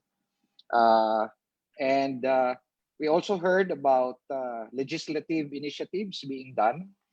And again, we support amendments that will make, that will amend some of our laws, Republic Act 9295, the Public Service Act, towards a more responsive laws, relevant laws, particularly in the areas of improving domestic ferry services, infrastructure support, of course, safety, which is primordial in providing public service to our domestic and foreign visitors availing of our ferry services. With that, I would like to, before I start with the presentation, on behalf of our chairman, General Danilo de la Puslim, our deputy chairman, Yusek Frisco San Juan Jr., our general manager, Yusek Jojo Garcia, our 3 assistant general managers, General Campo of Planning, General Almadin of Operations, and Attorney Don Artes of our Finance and Administration. Maraming salamat po sa Marina for inviting us to this forum. Next slide, please. Magandang umaga po sa lahat. This slide basically is showing our warm congratulations to the Maritime Industry Authority as it spearheads the celebration of the National Maritime Week for 2020. Maraming salamat po at job well done sa Marina po. Next slide, please. Before I present and discuss the first slide, let me just inform the participants of this symposium that we're going to have a very short presentation. It will be composed of 3 parts. The first part is a brief background on the Pasig River Ferry Service. And then the second part will basically be the current situation of the Pasig River Ferry Service. And the last part will be some of the initiatives, innovations that more specifically, some of our projects for the next 3 years, 2012, 2020, 21, and 22, towards attaining a sustainable ferry service for commuters in Metro Manila. This chart that you are seeing basically are the 2 major objectives of the Pasig River Ferry Service. For everybody's information, the current ferry service has been initiated way back in 2014. By then, Chairman Francis N. Tolentino is now a senator. We had 2 twin objectives, one of which is really because of the anticipated traffic congestion in our major thoroughfares in Metro Manila. We thought of the ferry service as an alternative mode of transport that can help ease traffic congestion in Metro Manila. Secondly, the ferry service is looked at as a lifeline during disasters and calamities, especially with the possibility of a 7.2 magnitude earthquake in Metro Manila, that as per the JICA study, the Japan International Cooperation Agency, the occurrence of this earthquake from the West Valley Fault could bring down our bridges and roads, make roads impassable. So we look at the ferry service as a lifeline during this, hopefully does not occur a disaster. In fact, after the initial launch in 2014, under the administration of President Rodrigo Duterte, in his first State of the Nation address, he mentioned the importance of the ferry service to really help address the traffic congestion in Metro Manila. In fact, shortly thereafter, next slide, please. The Pasig River Ferry Conversion Program was initiated by then Secretary Jokno of DBM, a convergence program, which is a multi-sectoral approach so that the projects of the stakeholders and relevant agencies directed to synchronize the development of the Pasig River Ferry System within the Pasig Marikina River System, as well as in the near future, include Laguna Lake and the Manila Bay areas. The program is basically composed of, as you can see in the screen, these different agencies, DNR, DPWH, DOTr, of course, our colleagues from the Philippine Coast Guard and Marina as attached agencies to DOTr, the DILG, the Department of Tourism, Laguna Lake Development Authority, of course, NEDA and DBM, and of course, our agencies. This basically shows you that we have been here up to now from 2014, basically leading the day-to-day operations of the Pasig River Ferry Service with the coordination, support, and assistance from these other agencies. Given their basic mandates, are launching different initiatives and projects towards a sustainable ferry service. Next slide, please. This next slide, the following slides basically would walk you through the current status of the ferry service along the Pasig River. We are, after the declaration of the ECQ in March 16, 2020, we have to cease our operations after the relaunch announced by the President in December of 2019. We have to close down operations under the ECQ months, and we have just reopened in August 3 under the protocol guidelines of the GCQ, and we are operating all our stations. Well, our stations are operating from 6 a.m. to 6 p.m. The first trip basically starts at 7 upstream from the Pinagbuhatan station in Pasig. And then the last trip going back at 5 o'clock from Escolta, going upstream back to Pinagbuhatan. So our people are already in the stations and in our dockyard from 6 a.m. and we close operations at about 6 or 7 p.m. in the evening. Next slide, please. We have 11 existing stations, but under the GCQ, we only opened initially 6 stations. That's 1 to 6. Pinagbuhatan, San Joaquin, Guadalupe, Valenzuela, Loton, and Escolta. We basically started the service to help our frontliners, particularly the medical workers, the health workers, government employees, and other persons allowed to go outside in the allowed industries and businesses. But recently, we have opened up also the services to the other commuters to help in their transport needs during this general community. And the 5 additional stations, may Bunga along the Marikina River, Hulo, Lambingan, Santa Ana, and of course the Philippine University of the Philippines station will soon be reopened to accommodate more commuters. But before, of course, following the safety protocols of the National Interagency Task Force on COVID-19. Next slide, please. Right now, our commuter needs along the Pasig River are being serviced by 11 passenger ferry boats. As you can see in the screen, we have 2 units, 2 boats having a 57-seater capacity. We have 3 boats with a 55-seater capacity. We have 4 36-seater boats and 2 16-seater boats. Thank you. Next slide, please. These are just some of the, pictures of the boats that we are currently using. Mucha Pasig 2. We have 2 donated by being endorsed to MMDA by the city of Pasig to help commuters, especially those coming from the eastern part of Metro Manila. We have 3 stations in Pasig City.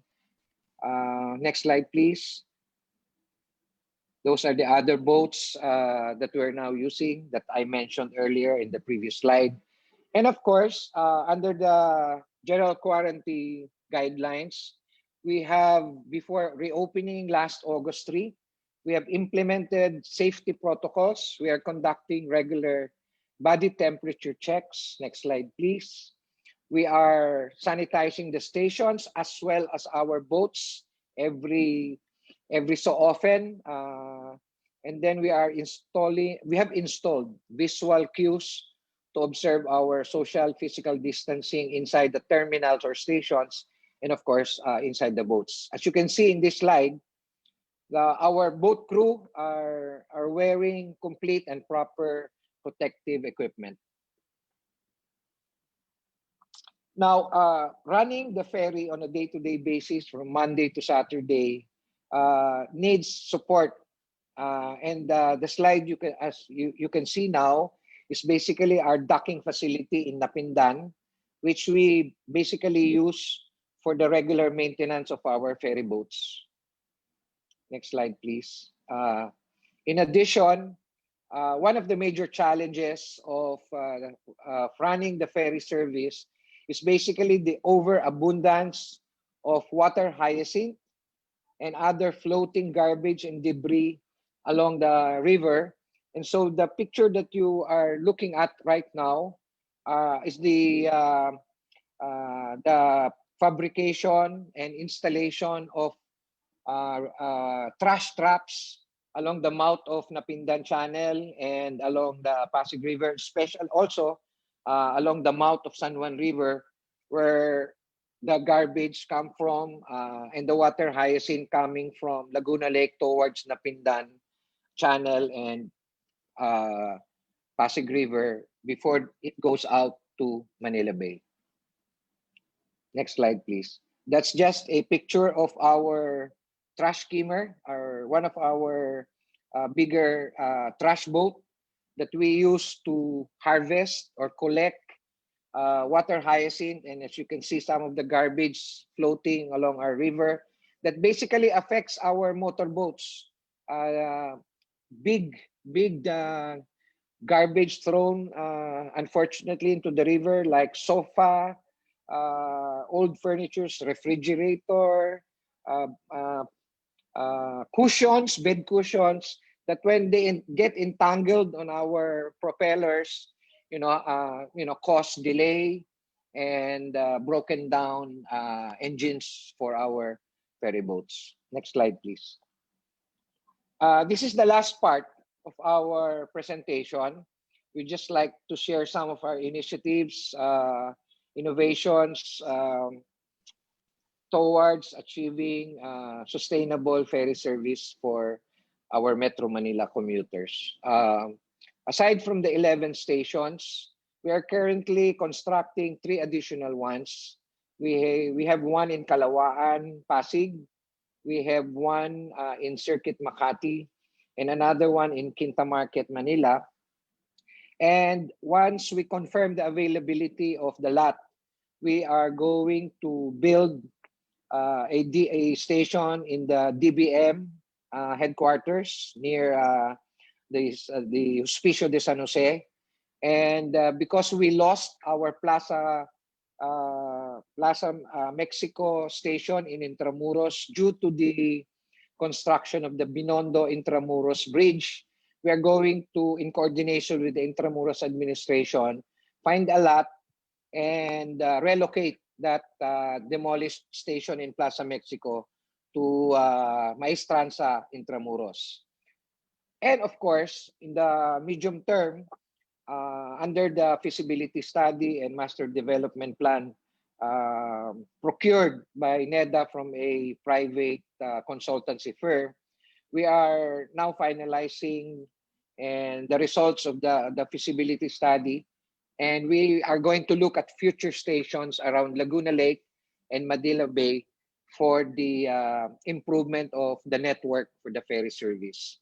And the MMDA, again, as part of its contribution to the Pasig River Ferry Convergence Program, we are continuously looking at additional boats and other relevant equipment for our cleanup of the river and to increase ridership for, for the ferry service. Next slide, please. As I've mentioned, in coordination with other agencies like DNR, Department of Interior, local government, of course, very important are the local government units and barangays in order to manage well solid waste generated from their respective jurisdiction. Hopefully we can continuously clear the river of water hyacinth and other floating garbage. For improved awareness and for promotion of the ferry service, we are now installing, we have fabricated and we are started to install new and better directional signs so that our commuting public will know better that there are existing stations in their near them so that they can avail of the service of the Pasig River Ferry service. We are going to, in coordination with the Department of Tourism, we're going to conduct aggressive advertisements using our traditional tri-media outlets like the newspaper, television, and radio. And as soon as the quarantine protocols allow, we will reintroduce special river tours for our foreign and as well as domestic visitors which have been patronizing actually before the pandemic the Pasig River Ferry Service for schools, tourists, advocacy groups like architectural associations, and so in coordination with DOT and travel and tour establishments, we are going to relaunch our river tours. We have a very rich historical sites along the Pasig River, most especially in Manila, the city of Mayor Isko. And so this will help us push further the ferry service. Next slide, please. We are going to, right now, we are now sitting down with different barangays and local government units, specifically where our stations are located, even the future sites for our stations. And we're going to promote the ferry service by disseminating infographics through posters and flyers in the different transport terminals. This is basically to improve connectivity to the other modes of transportation where people, commuters, can really transfer from the different transport modes from the MRT, LRT, bus terminals, tricycle terminals, AUV, so that we can further improve the ridership for the ferry service. We are again in compliance with the safety health protocols. We are now very soon, I think this month or next month, we are going to implement a cashless payment of our trip fare. And so our commuters and our own people will be further protected from COVID-19 infection. We are also in coordination with the Philippine Coast Guard, the PNP Maritime Group, the ILG, LGUs, and barangays. We would continue to work to ensure security and peace and order along the river and within the vicinity of our ferry stations to attract more ferry commuters. Next. And I think this is my last chart. Part of improving the ferry service is really continuous clearing and improvement of our easements, the pathways, sidewalks, and bikeways leading to our ferry stations. In fact, some of our boats can accommodate bikes so that our traveling commuters can bring their bike from station to station and go to their final destination. To the valued participants to this symposium, I hope we have made you aware of what our agency, together with the other members of the convergence program, are doing so that we can attain a sustainable domestic inland ferry service here in Metro Manila, and hopefully help in further easing traffic congestion in our roads and major thoroughfares in Metro Manila. Maraming salamat pong muli sa lahat, sa inyong pakikinig, sa oras na ibinigay sa aming ahensya, Director Bong ng Marina, at sa lahat po. Maraming salamat, and have a safe day. Thank you. Thank you very much, sir. Thank you very much, Sir Ray, and for that very informative presentation. And I think PISA and PCSA and all other participants in this symposium has been taking note that Pasig River is a good opportunity for investment, especially that's one of the plans of Marina, the CIWT. We still have 3 reactors, and in the interest of time, I beg the indulgence of our host. We still have 3 reactors.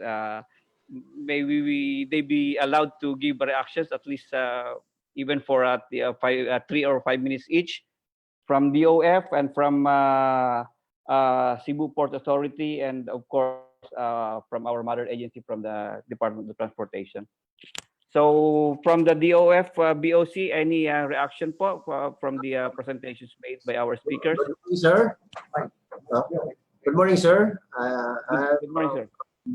I'm Danielo Gonzalez from the Bureau of Customs, Water Patrol Division. Well, to all my reaction, I have written my chat in there, wherein I specifically indicated the foreign goods to local goods. Is there any guidelines? I'm speaking to Attorney Aguilar, where he presented a while ago. Is there any guidelines in terms of foreign goods to local goods and local goods to foreign? Sir, please. Okay, so that's your reaction to the presentation of Attorney Aguilar, sir. Yes, sir. And yes. yes. Okay, Attorney Aguilar, please take note of the reaction from our from the Bureau of Customs. Please take note of that, and we're going to go back to that question after the finishing all the reactions from other agencies, sir. Okay, so we are thank you for that, sir. So we are now going to proceed to the reaction from, of course, one of the most important ports in the Philippines. Itong heart ng shipping industry natin, the Cebu Port Authority. Any reaction from the presentations made by our speakers po? From the Cebu Port Authority? Yes, good sir. morning. Yes, sir. The floor is yours. Yes, sir. Good morning po, sir. Bernard Makuto from CPA. Sir, I just, sir, do you hear me? Yeah, yes, sir. Loud and clear. We can hear you, sir. Yeah. Proceed, sir. Just about one point about the presentation of PISA, the Philippine Inter-Island Shipping Association. The one of the issues they have raised is the poor port infrastructure, and they cited Cebu as although we have some cranes, but it is lacking according to them. So I wish to inform that in 2 years' time, maybe our cranes for domestic containers will increase into 4 units. So by that, we can now accommodate more container vessels in our domestic ports. And also, if they can communicate with us if they have some plans in acquiring vessels that may not fit in our present port configuration, so that we can have some adjustments so that in the future we can accommodate their vessels. So as of now, we are slowly converting our conventional ports into Roro ports so that we can accommodate more Roro vessels, which is now the trending, which is now on trend. And I think that's all from CPA, sir. Thank you. Thank you very much, sir. PISA and PCSA, you heard the reaction from Cebu Port Authority. So kung may mga padating kayong malalaking barko, mag-adjust daw yung kanilang mga berthing facilities doon. So thank you very much for that reaction, sir. And we are going to the last reactor from our mother agency, the Department of Transportation, to give the reaction to the presentations made by our speakers for today. So DOTr. Okay, so wala siguro. So if wala yung DOTr, we can now proceed from our host. Do we still have time to read all the questions, ma'am? To read all the questions, or we just take note of the questions, because I believe that we still have a third part of the activity for this morning, and I think we are running out of time. So yes, sir. With the approval of our engineer Mon, sir, should we continue the program?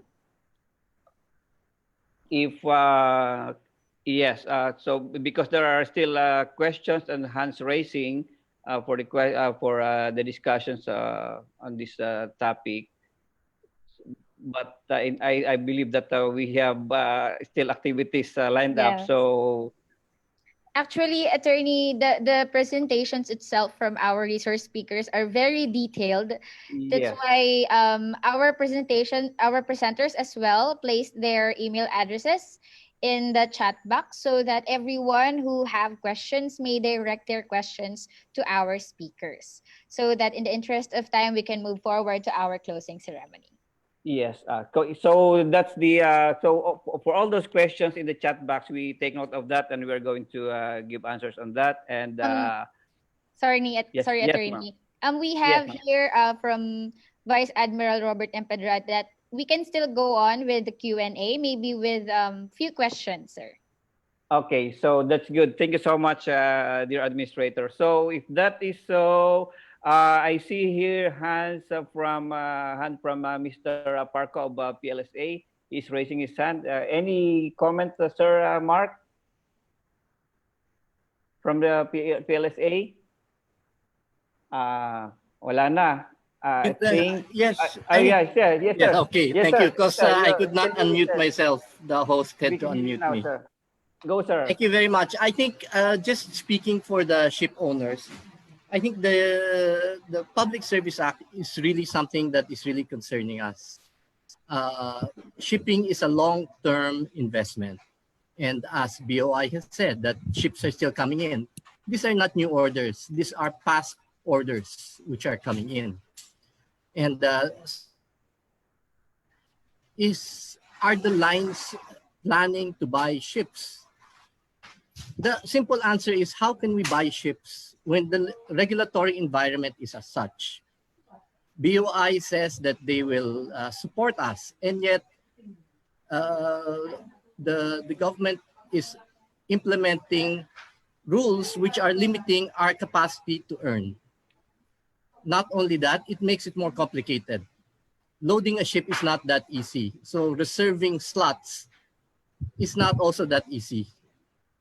The other thing that you have to look at is people complain about our very high cost. They compare our rates. But it's very simple. You cannot compare by distance. You cannot compare. Just a simple example is from Shanghai to LA, you probably get a rate of around $4,000. From LA to Shanghai, you could probably get a rate of $50 because it is driven by economics. So when people pull out a rate, that the rate from Manila to Cagayan is such, that is what you call a head haul, where the lines have to make money. So they charge based on the market. Then from Cagayan to Kaohsiung, the rates are very low. Why? Because Manila or Philippines is a surplus port. There's too many containers. They want to get their containers out. They can give it for free, in fact, even. So comparing rates is not that easy. So you have to really look at the economics of shipping. So my only, what we're asking as ship owners really is, the regulatory environment has to suit us. And we look long-term. If the current environment is we are seeing 1,000% increase in waste reception fees, if we're seeing controls on our rates or what we can carry and how we can become sustainable.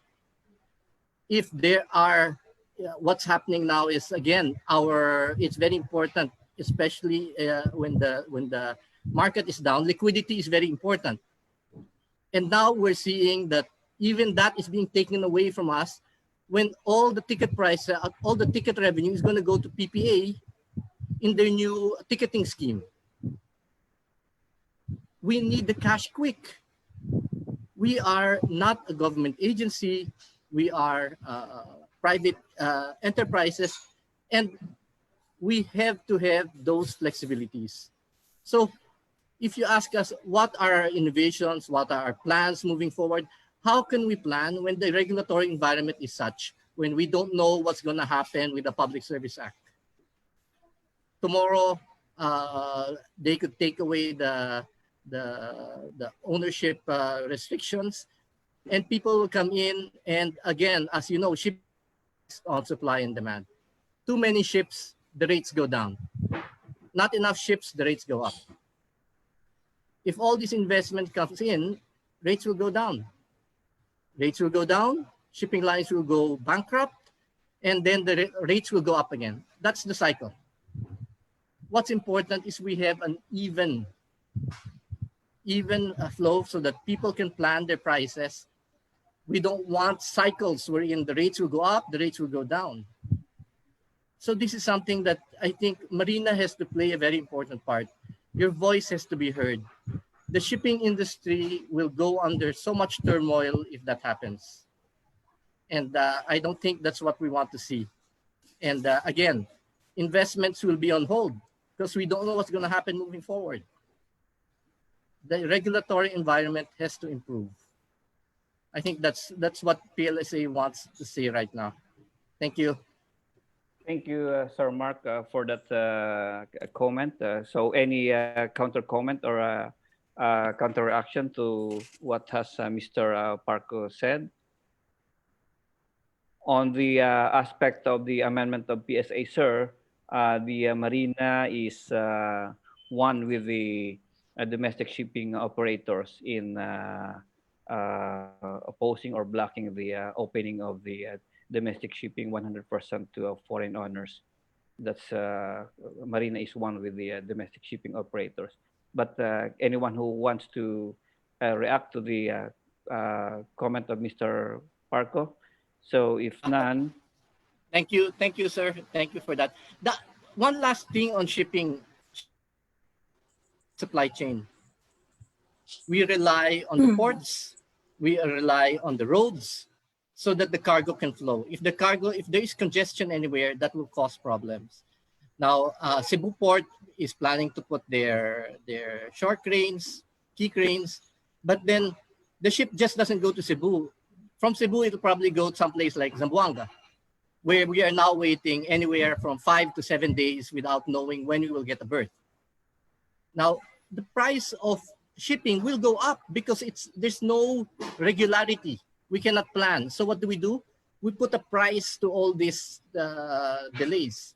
So if you go to all our ports, you can count the number of ports with shore cranes that domestic shipping lines can use. If you go to Indonesia, which is another archipelago, I was based in Indonesia in the past, almost all their ports have shore cranes, all paid for by their port authority. Why? Because they know that shipping alone does not control the price. The price is controlled by all the connections. So this is something, and sorry, last thing with BOI, I know you give us investments in our spare parts, which is good and important, but it takes so long. Ships break down. We need the ship to be moving exactly right away. But if it takes us 1 week to process the parts coming in to get our discounts, guess what? We will pay the price because it is cheaper to pay the tax than to have the ship standing by. We're paying PPA for the port fees and all that, and then we're not earning revenue. So again, you're giving us investments, but does it help? I'm not sure. We need you to have the look at this. How can you help us get our spare parts quickly and still get the discount, the tariff, the reduction? Thank you. Thank you. Thank you. Thank you. Can I react on that? Yes, sir. BOI, yeah. Yeah, sir. I think the problem of the spare parts lies on I think in the release in our customs territory.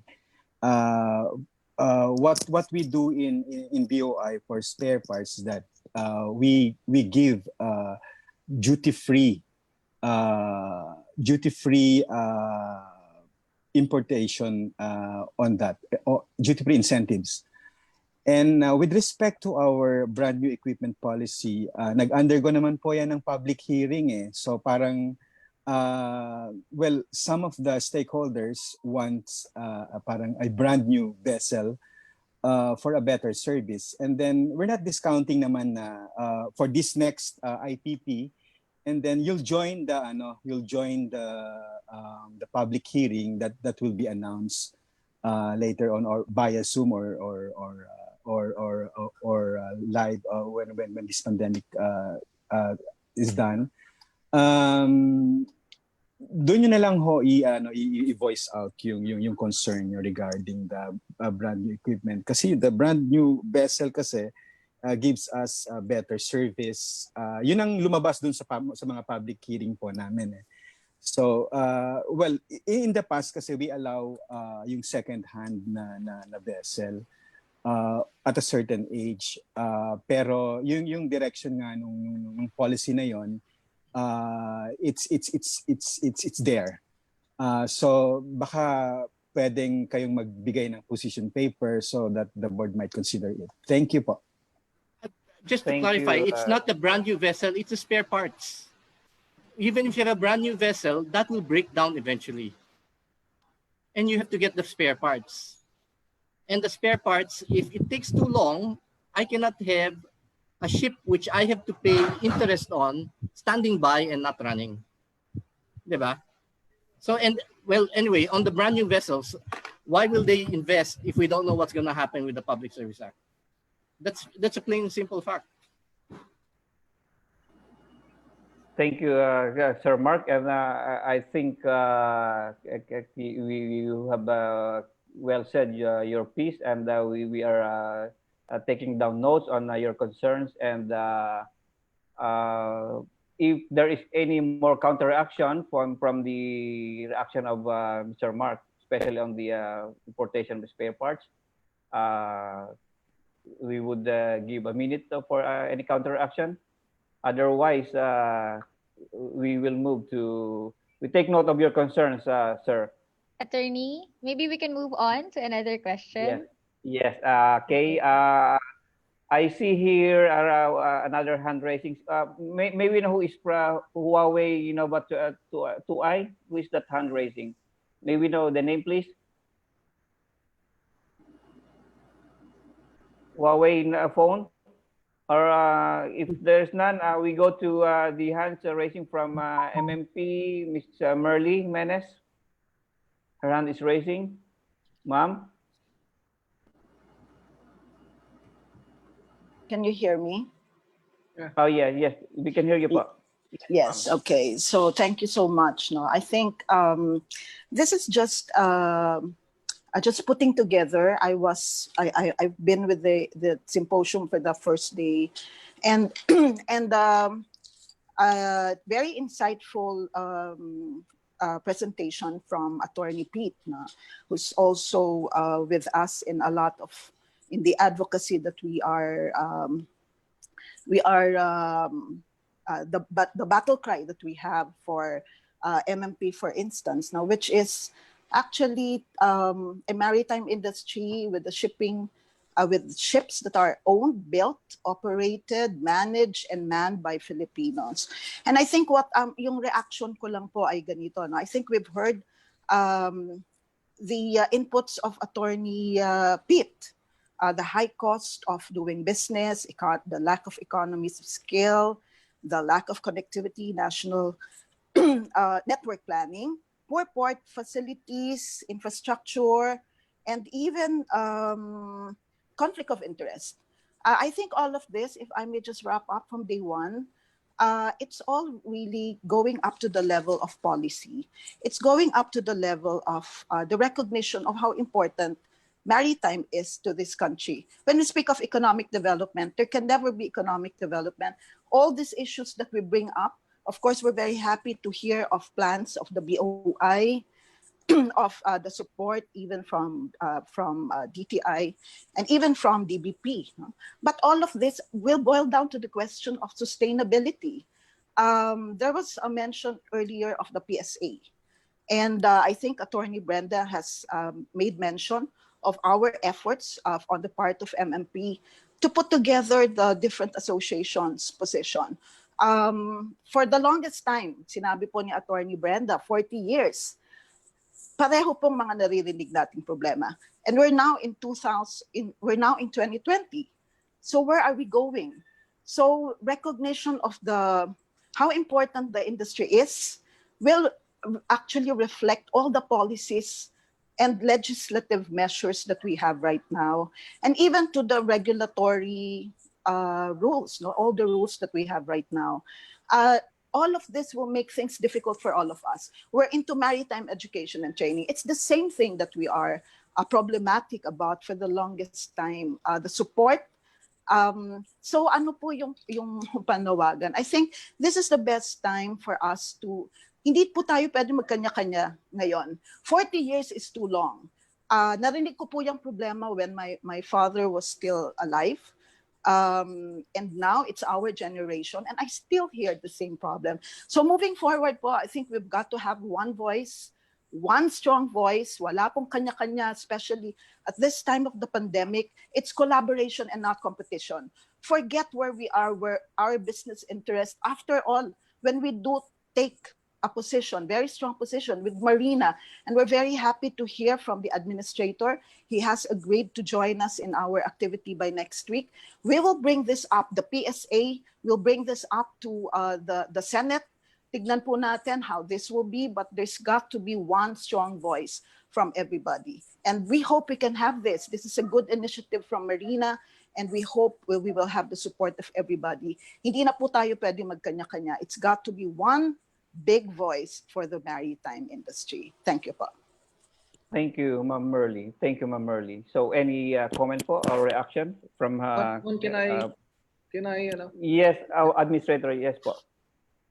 Well, thank you for all the presenters and the reactors.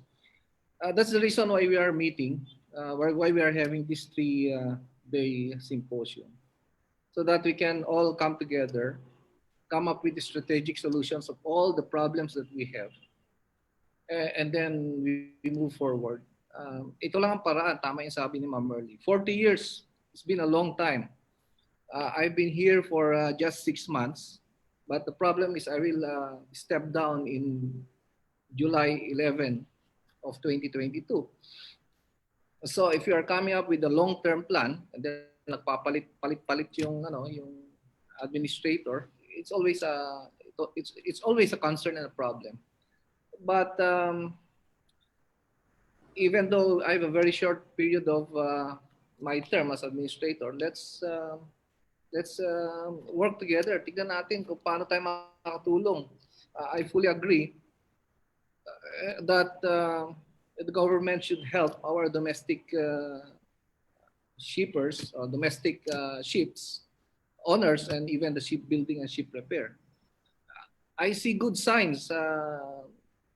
Meron magbubukas na bagong shipyard sa Cebu. I think it's owned by Sir Morales, and the Hanjin facilities that shut down last year will be restored by a company from US, Cerebrus. So hopefully they will activate that in the next month, so that we can bring back the 30,000 employees that were retrenched at the time last year. So I think we have a good future, but I think the most important thing here is how do we come up with a strategic communication to tell our kababayans, even our political leaders, that we are a maritime nation. Sabi ko nga, we have the fifth longest coastline.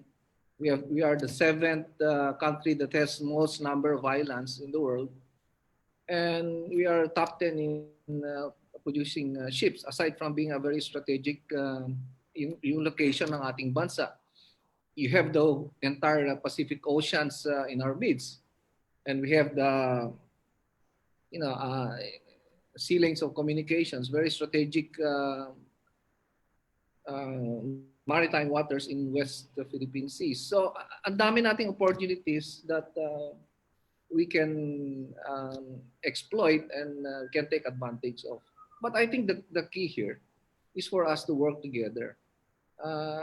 Sa ngayon, kakampi niyo yung Marina, tutulong kami, of course in collaboration with the other government agencies, to work hard to see what we can do to make our domestic shipping and shipbuilding, ship repair competitive in the next probably 2 years or in the next future. So hindi lang ito yung umpisa. After this, we will collaborate. We will consolidate all what we have discussed and probably create a technical committee or technical working group on how we can address this, like coming up with the lobbyists on how to push Congress to approve the pending bills in their midst. So yun ang kailangan natin.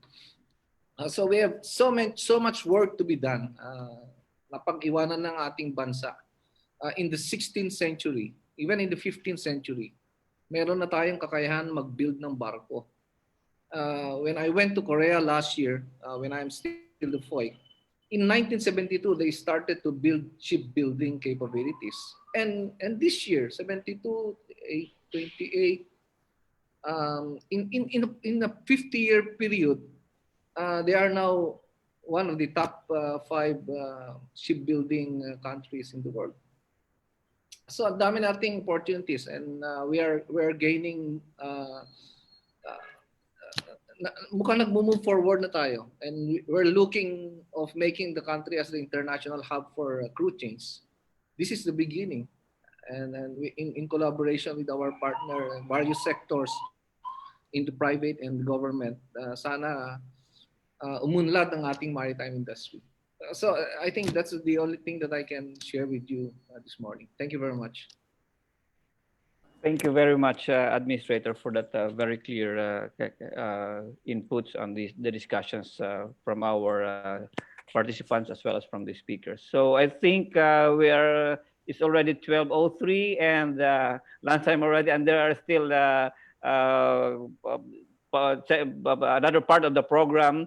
So I thank everyone for all those questions which have not been read. We'll take note of that, and we will try to answer that through email. And we're going to furnish you copies of the presentation through your emails. So send us your email, so that we can give you copies of the presentation. And to all to all our speakers, to all our actors, and to all the participants, and to all those who threw questions to our speakers and to the other participants, thank you very much for participating in this very significant event. I turn over the floor to you, Ma'am Eva. Thank Take you away. so much, Attorney Bong. Moving forward, sir, this will be the last part of our program. As we end our 3-day symposium, we believe that all of you has learned so many things and we're so enlightened with our discussions. So to give us a symposium brief, may we call on Attorney Sabia Cadlumboco, OIC Director of Marina Legal Service.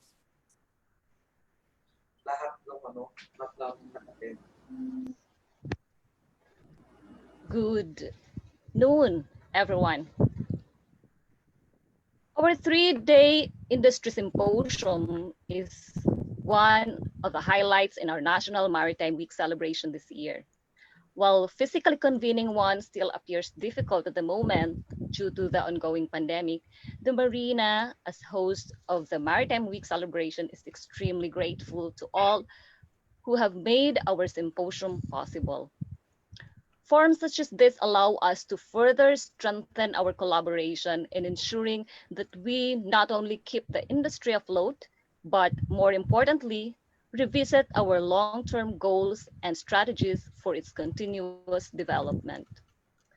True to the theme of working together as one for sustainable maritime development in the Philippines, we have respectively covered and captured several issues and insights relating to the development of the country's industry as a whole, maritime manpower, shipbuilding and ship repair, and domestic and overseas shipping. With the hope that a similar activity be replicated in the future National Maritime Week celebrations, we wish to express our appreciation to all participants, especially our resource speakers and reactors. And of course, for those who raised their questions in order for us to elaborate our topics. Quickly, allow me to go through the rundown of our list of agreements and commitments on the topics covered in our 3-day symposium of both the government and the private stakeholders. In sustaining the Philippine maritime industry, we have arrived at following agreements. First is that a high-level government action is necessary to equally raise awareness on maritime matters and ensure the achievement of long-term goals for the industry. Second, that the provision of government assistance to industry stakeholders in the form of economic stimulus packages and incentives to encourage additional capital investments. And professions in maritime, not limited to seafaring, where integration of women should be considered, especially that crisis as COVID-19 pandemic also result in opening other opportunities. From these agreements, we have reached the following commitments. First, to come up with a pandemic recovery plan and its inclusion in the 10-year MIDP. And second, to promote ship management as a maritime course and profession and its inclusion in the 10-year MIDP, particularly Priority Program number 5, or the development of a global maritime hub. For the maritime manpower development, we have reached the following agreements. First, our seafarers, alongside other maritime professionals, are key workers, and the promotion of their welfare requires the cooperation of the Maritime Administration, manning agencies, principals, and maritime education and training institutions. Education and training are important aspects for the Philippines to meet its maritime needs. There is a need to groom our maritime manpower into globally competitive professionals, as in the initial shift to outcomes or competency-based education and training. And lastly, the Maritime Administration must be manned by experts on the STCW Convention to be able to provide clear guidance for the industry. Of these agreements, we have reached the following commitments. First, to maximize the use of technology that includes the full implementation of blended learning for education and training. To revisit the effectively implement policies on shipboard training and adopt best practices where cadets are ensured of shipboard training, such as considering the acquisition of training ship. to support the enactment into law of the Magna Carta of Filipino seafarers, and that noting the status of our seafarers as key workers, the Marina will also look into adding a separate priority program in the 10-year MIDP dedicated for the enhancement of their competencies and development of our seafarers as globally competitive maritime professionals. Also to consider crafting the Philippine strategy to supply merchant marine seafarers and other maritime professionals in the global maritime labor market to cover their education, training, certification, deployment up to retirement. And to capacitate personnel of the Maritime Administration and enhance morale of employees through the operationalization of the Maritime Institute. For the shipbuilding and ship repair development, the following were the agreements arrived at. There is a need for the country to modernize its shipbuilding capabilities and encourage wider participation of local shipyards in bidding for big government contracts, such as acquisition of new vessels under the AFP modernization program. And support for investment and provision of recovery funds in shipbuilding, boat building, and repair from the government are much needed since the expiration of the incentive provisions in the RA 92/95 and considering the impacts of the ongoing COVID-19 pandemic. The commitments arrived at: first, to support the enactment into law of the Shipbuilding Ship Repair Development Act, to consider the inclusion of repair and maintenance as well as technology transfer in big shipbuilding projects involving foreign-owned shipyards, and to support the use of improved composite or alternative hull materials as part of the implementation of the phase-out wooden hulled ship and adoption of new technologies, including structural blocking. For the domestic and overseas shipping development,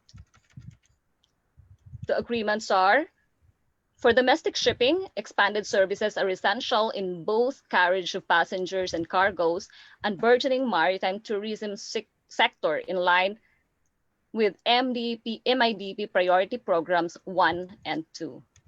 Second, high cost of doing business, in addition to taxes imposed on domestic shipping companies and other operational expenses, remain as challenges that need to be addressed. For our overseas shipping, ship ownership should also be encouraged. And strengthened international and regional cooperation should be continuously pursued. For commitments, as highlighted in the first day, to revise the 1997 Philippine Merchant Marine Rules and Regulations, or the PMMRR. Second, to further upgrade domestic shipping and maritime tourism services, which includes investment in capacity building of maritime personnel. In line with the country's membership with the international maritime community, to ratify or accede to and effectively implement the international maritime conventions. To develop appropriate financing scheme to encourage ship owners and expansion of the country's overseas shipping trade, and specific to domestic shipping, much needed assistance to reduce the high costs of doing business and modernize the country's domestic fleet. To support the inclusion of domestic shipping as a public utility in the proposed further amendment to the Public Service Act. The Marina has consolidated these relevant points and commits to further discuss and consider them in revisiting our existing plans and programs, especially our 10-year MIDP. All inputs received in our symposium are equally essential to facilitate our compliance with the required investment planning by the National Economic Development Authority, or NEDA, on realizing our long-term goals for the industry. We also took note of pending issues which, in line with the administrator's consultative leadership, should be resolved with the assistance from our stakeholders. All throughout the symposium, we have emphasized the importance of working together towards the sustainability of the country's maritime industry. As an industry, let us all echo our one strong voice to realize our vision for the country's maritime industry. In harmonizing our strategies, coupled with the proactive support from the government, the realization of our goals for the industry will surely come into fruition. Now, constrained by the conditions of the pandemic, may we, at the moment, request for a formal manifestation of your support to all the agreements and commitments made in our symposium by using the thumbs up button in our meeting platform. Please hover to the lower part of your screen for the reaction.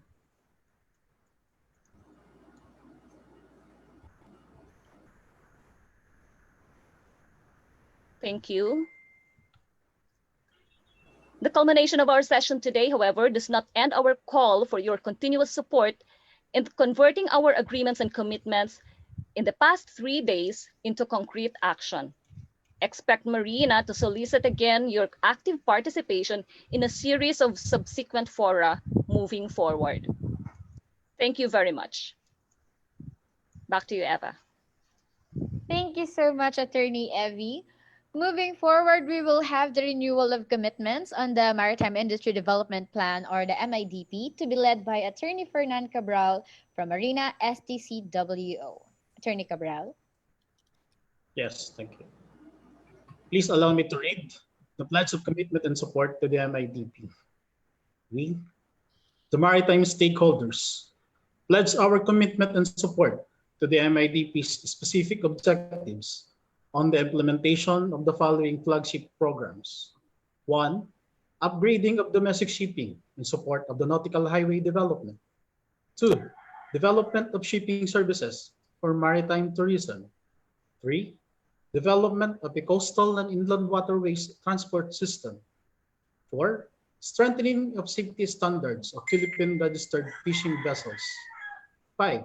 Development of the Philippines as a global maritime hub. 6. Enhancement of maritime safety in the Philippines. 7. Modernization of maritime security in the Philippines. And lastly, the establishment of Maritime Innovation and Knowledge Center. Thank you. Thank you, Ms. Thank you so much, Attorney Cabral, sir. As part of our gratitude to the efforts and information shared to us by our resource speakers and reactors, we will send you all a signed copy of your e-certificate of appreciation for your invaluable contribution to our symposium to work together as one towards sustaining the Philippine maritime industry.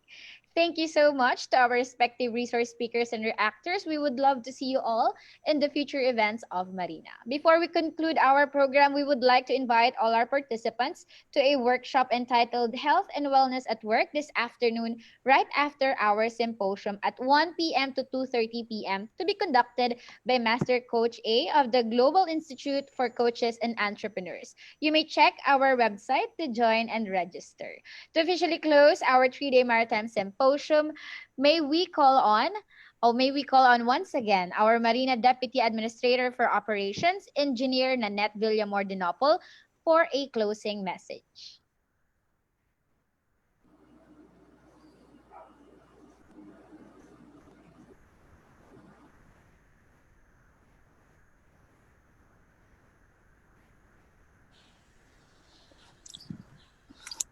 Well, I cannot unmute. Sorry. Thank you, Ms. Eva. To our beloved Administrator, Vice Admiral Robert Pedrad, sir, representatives from the Congress, national government agencies, local government units, the private sector, colleagues, ladies and gentlemen, good noon.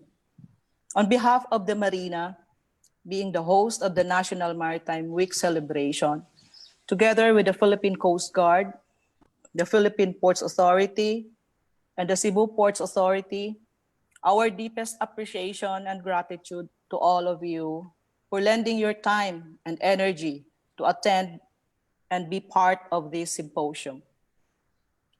Thank you very much for your active participation, even if it is conducted virtually.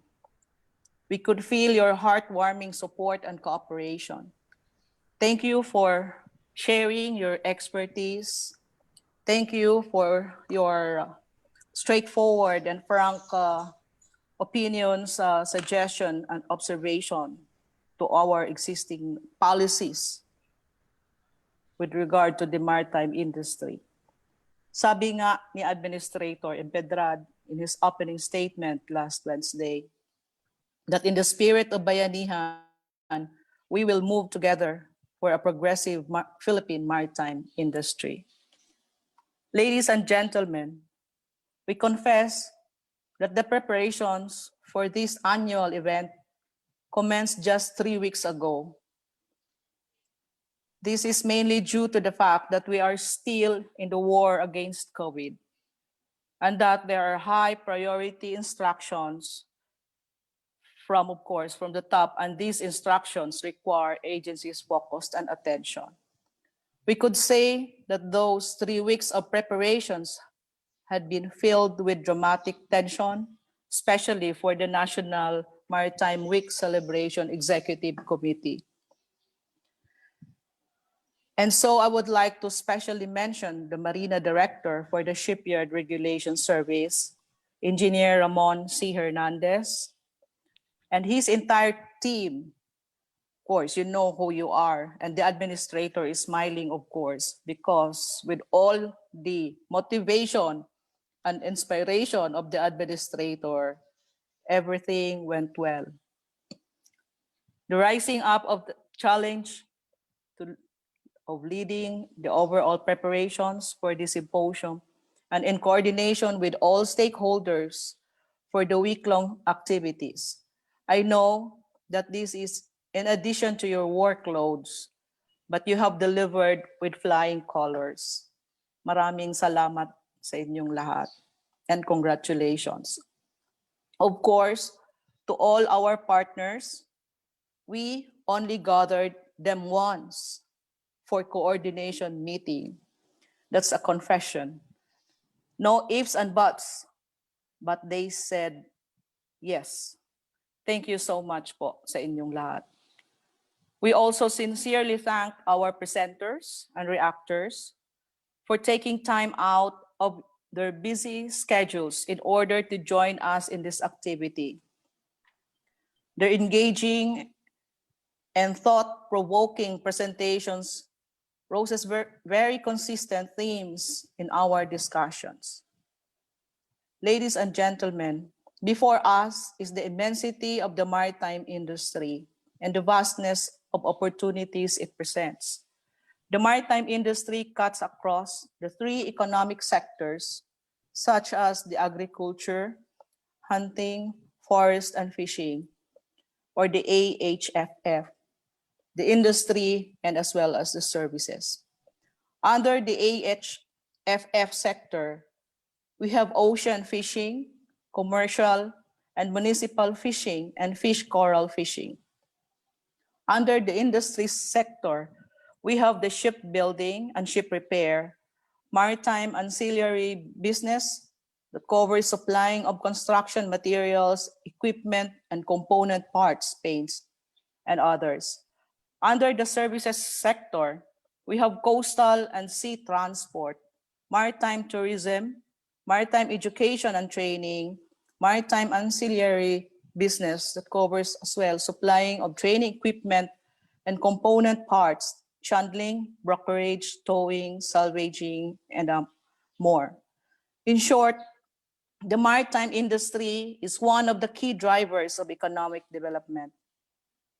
Its major contributions to the national socio-economic growth, to name a few, first is the provision for effective sea linkages throughout the archipelago. Our ships serve as bridges that connects islands. They move goods and livestock. They transport people, students, workers, children, women, the elderly, and the people with disabilities. Secondly, the remittances and revenues generated for socioeconomic development. Our sea-based OFWs continue to remit billions of hard currency as recorded by the BSP. It does not include those remittances via informal channels such as hand-carried by our kababayan who is going home. Thirdly, the employment generation. The maritime industry offers varied employment opportunities for ships alone, from designing of ships to construction to its operation. Even after a ship is decommissioned, it goes recycling process. The maritime education and training. We look at teachers, instructors, assessors, supervisors, shipboard training officers, administrative personnel, and all the other equipments and facilities of the MHCIs. We cannot miss the labor requirements in ports, cargo handling, storage, and other maritime ancillary services, such as towage, tugging, pilotage, salvaging, including the supply of construction materials, equipment, and components.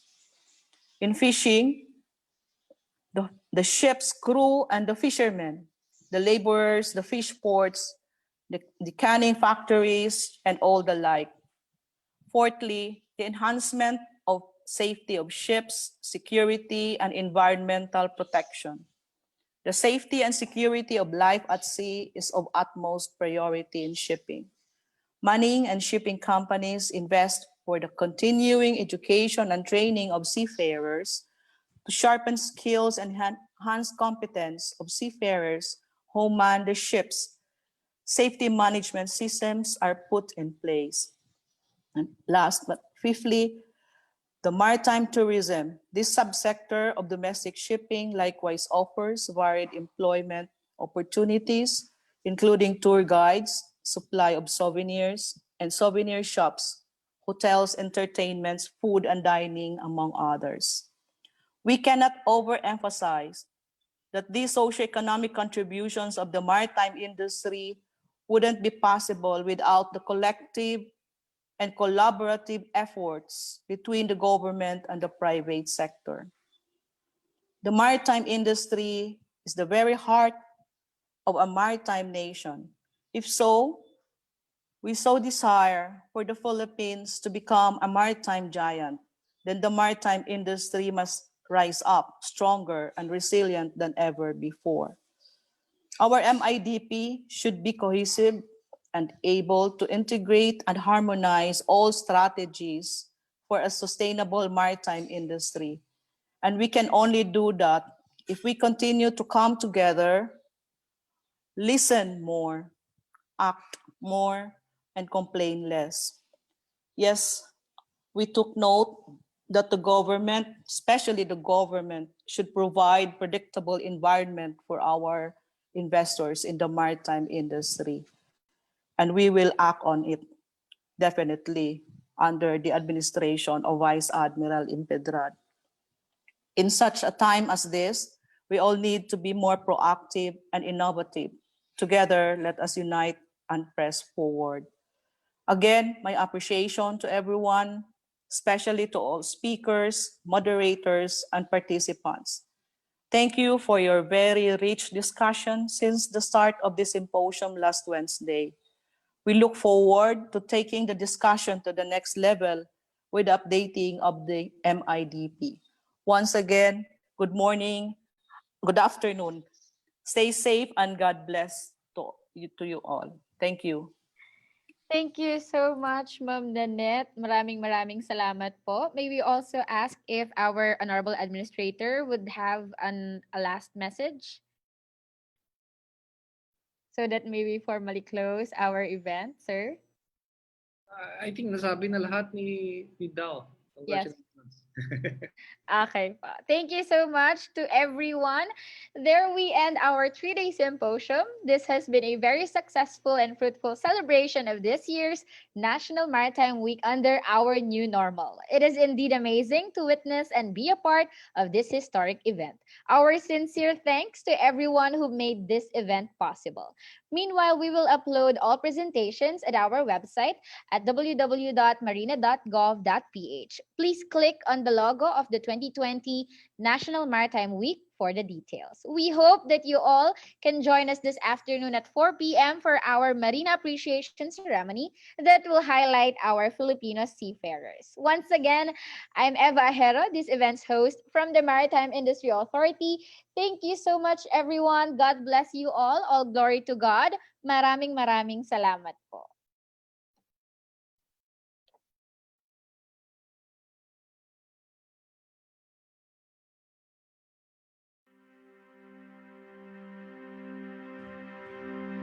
I will find a way just to see that ray.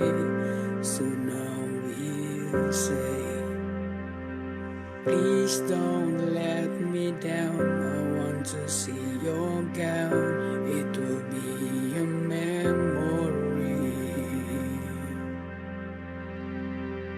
As the salty water flows along your face, I will wipe it off with my hand as I pace every night. I'm always thinking of you until the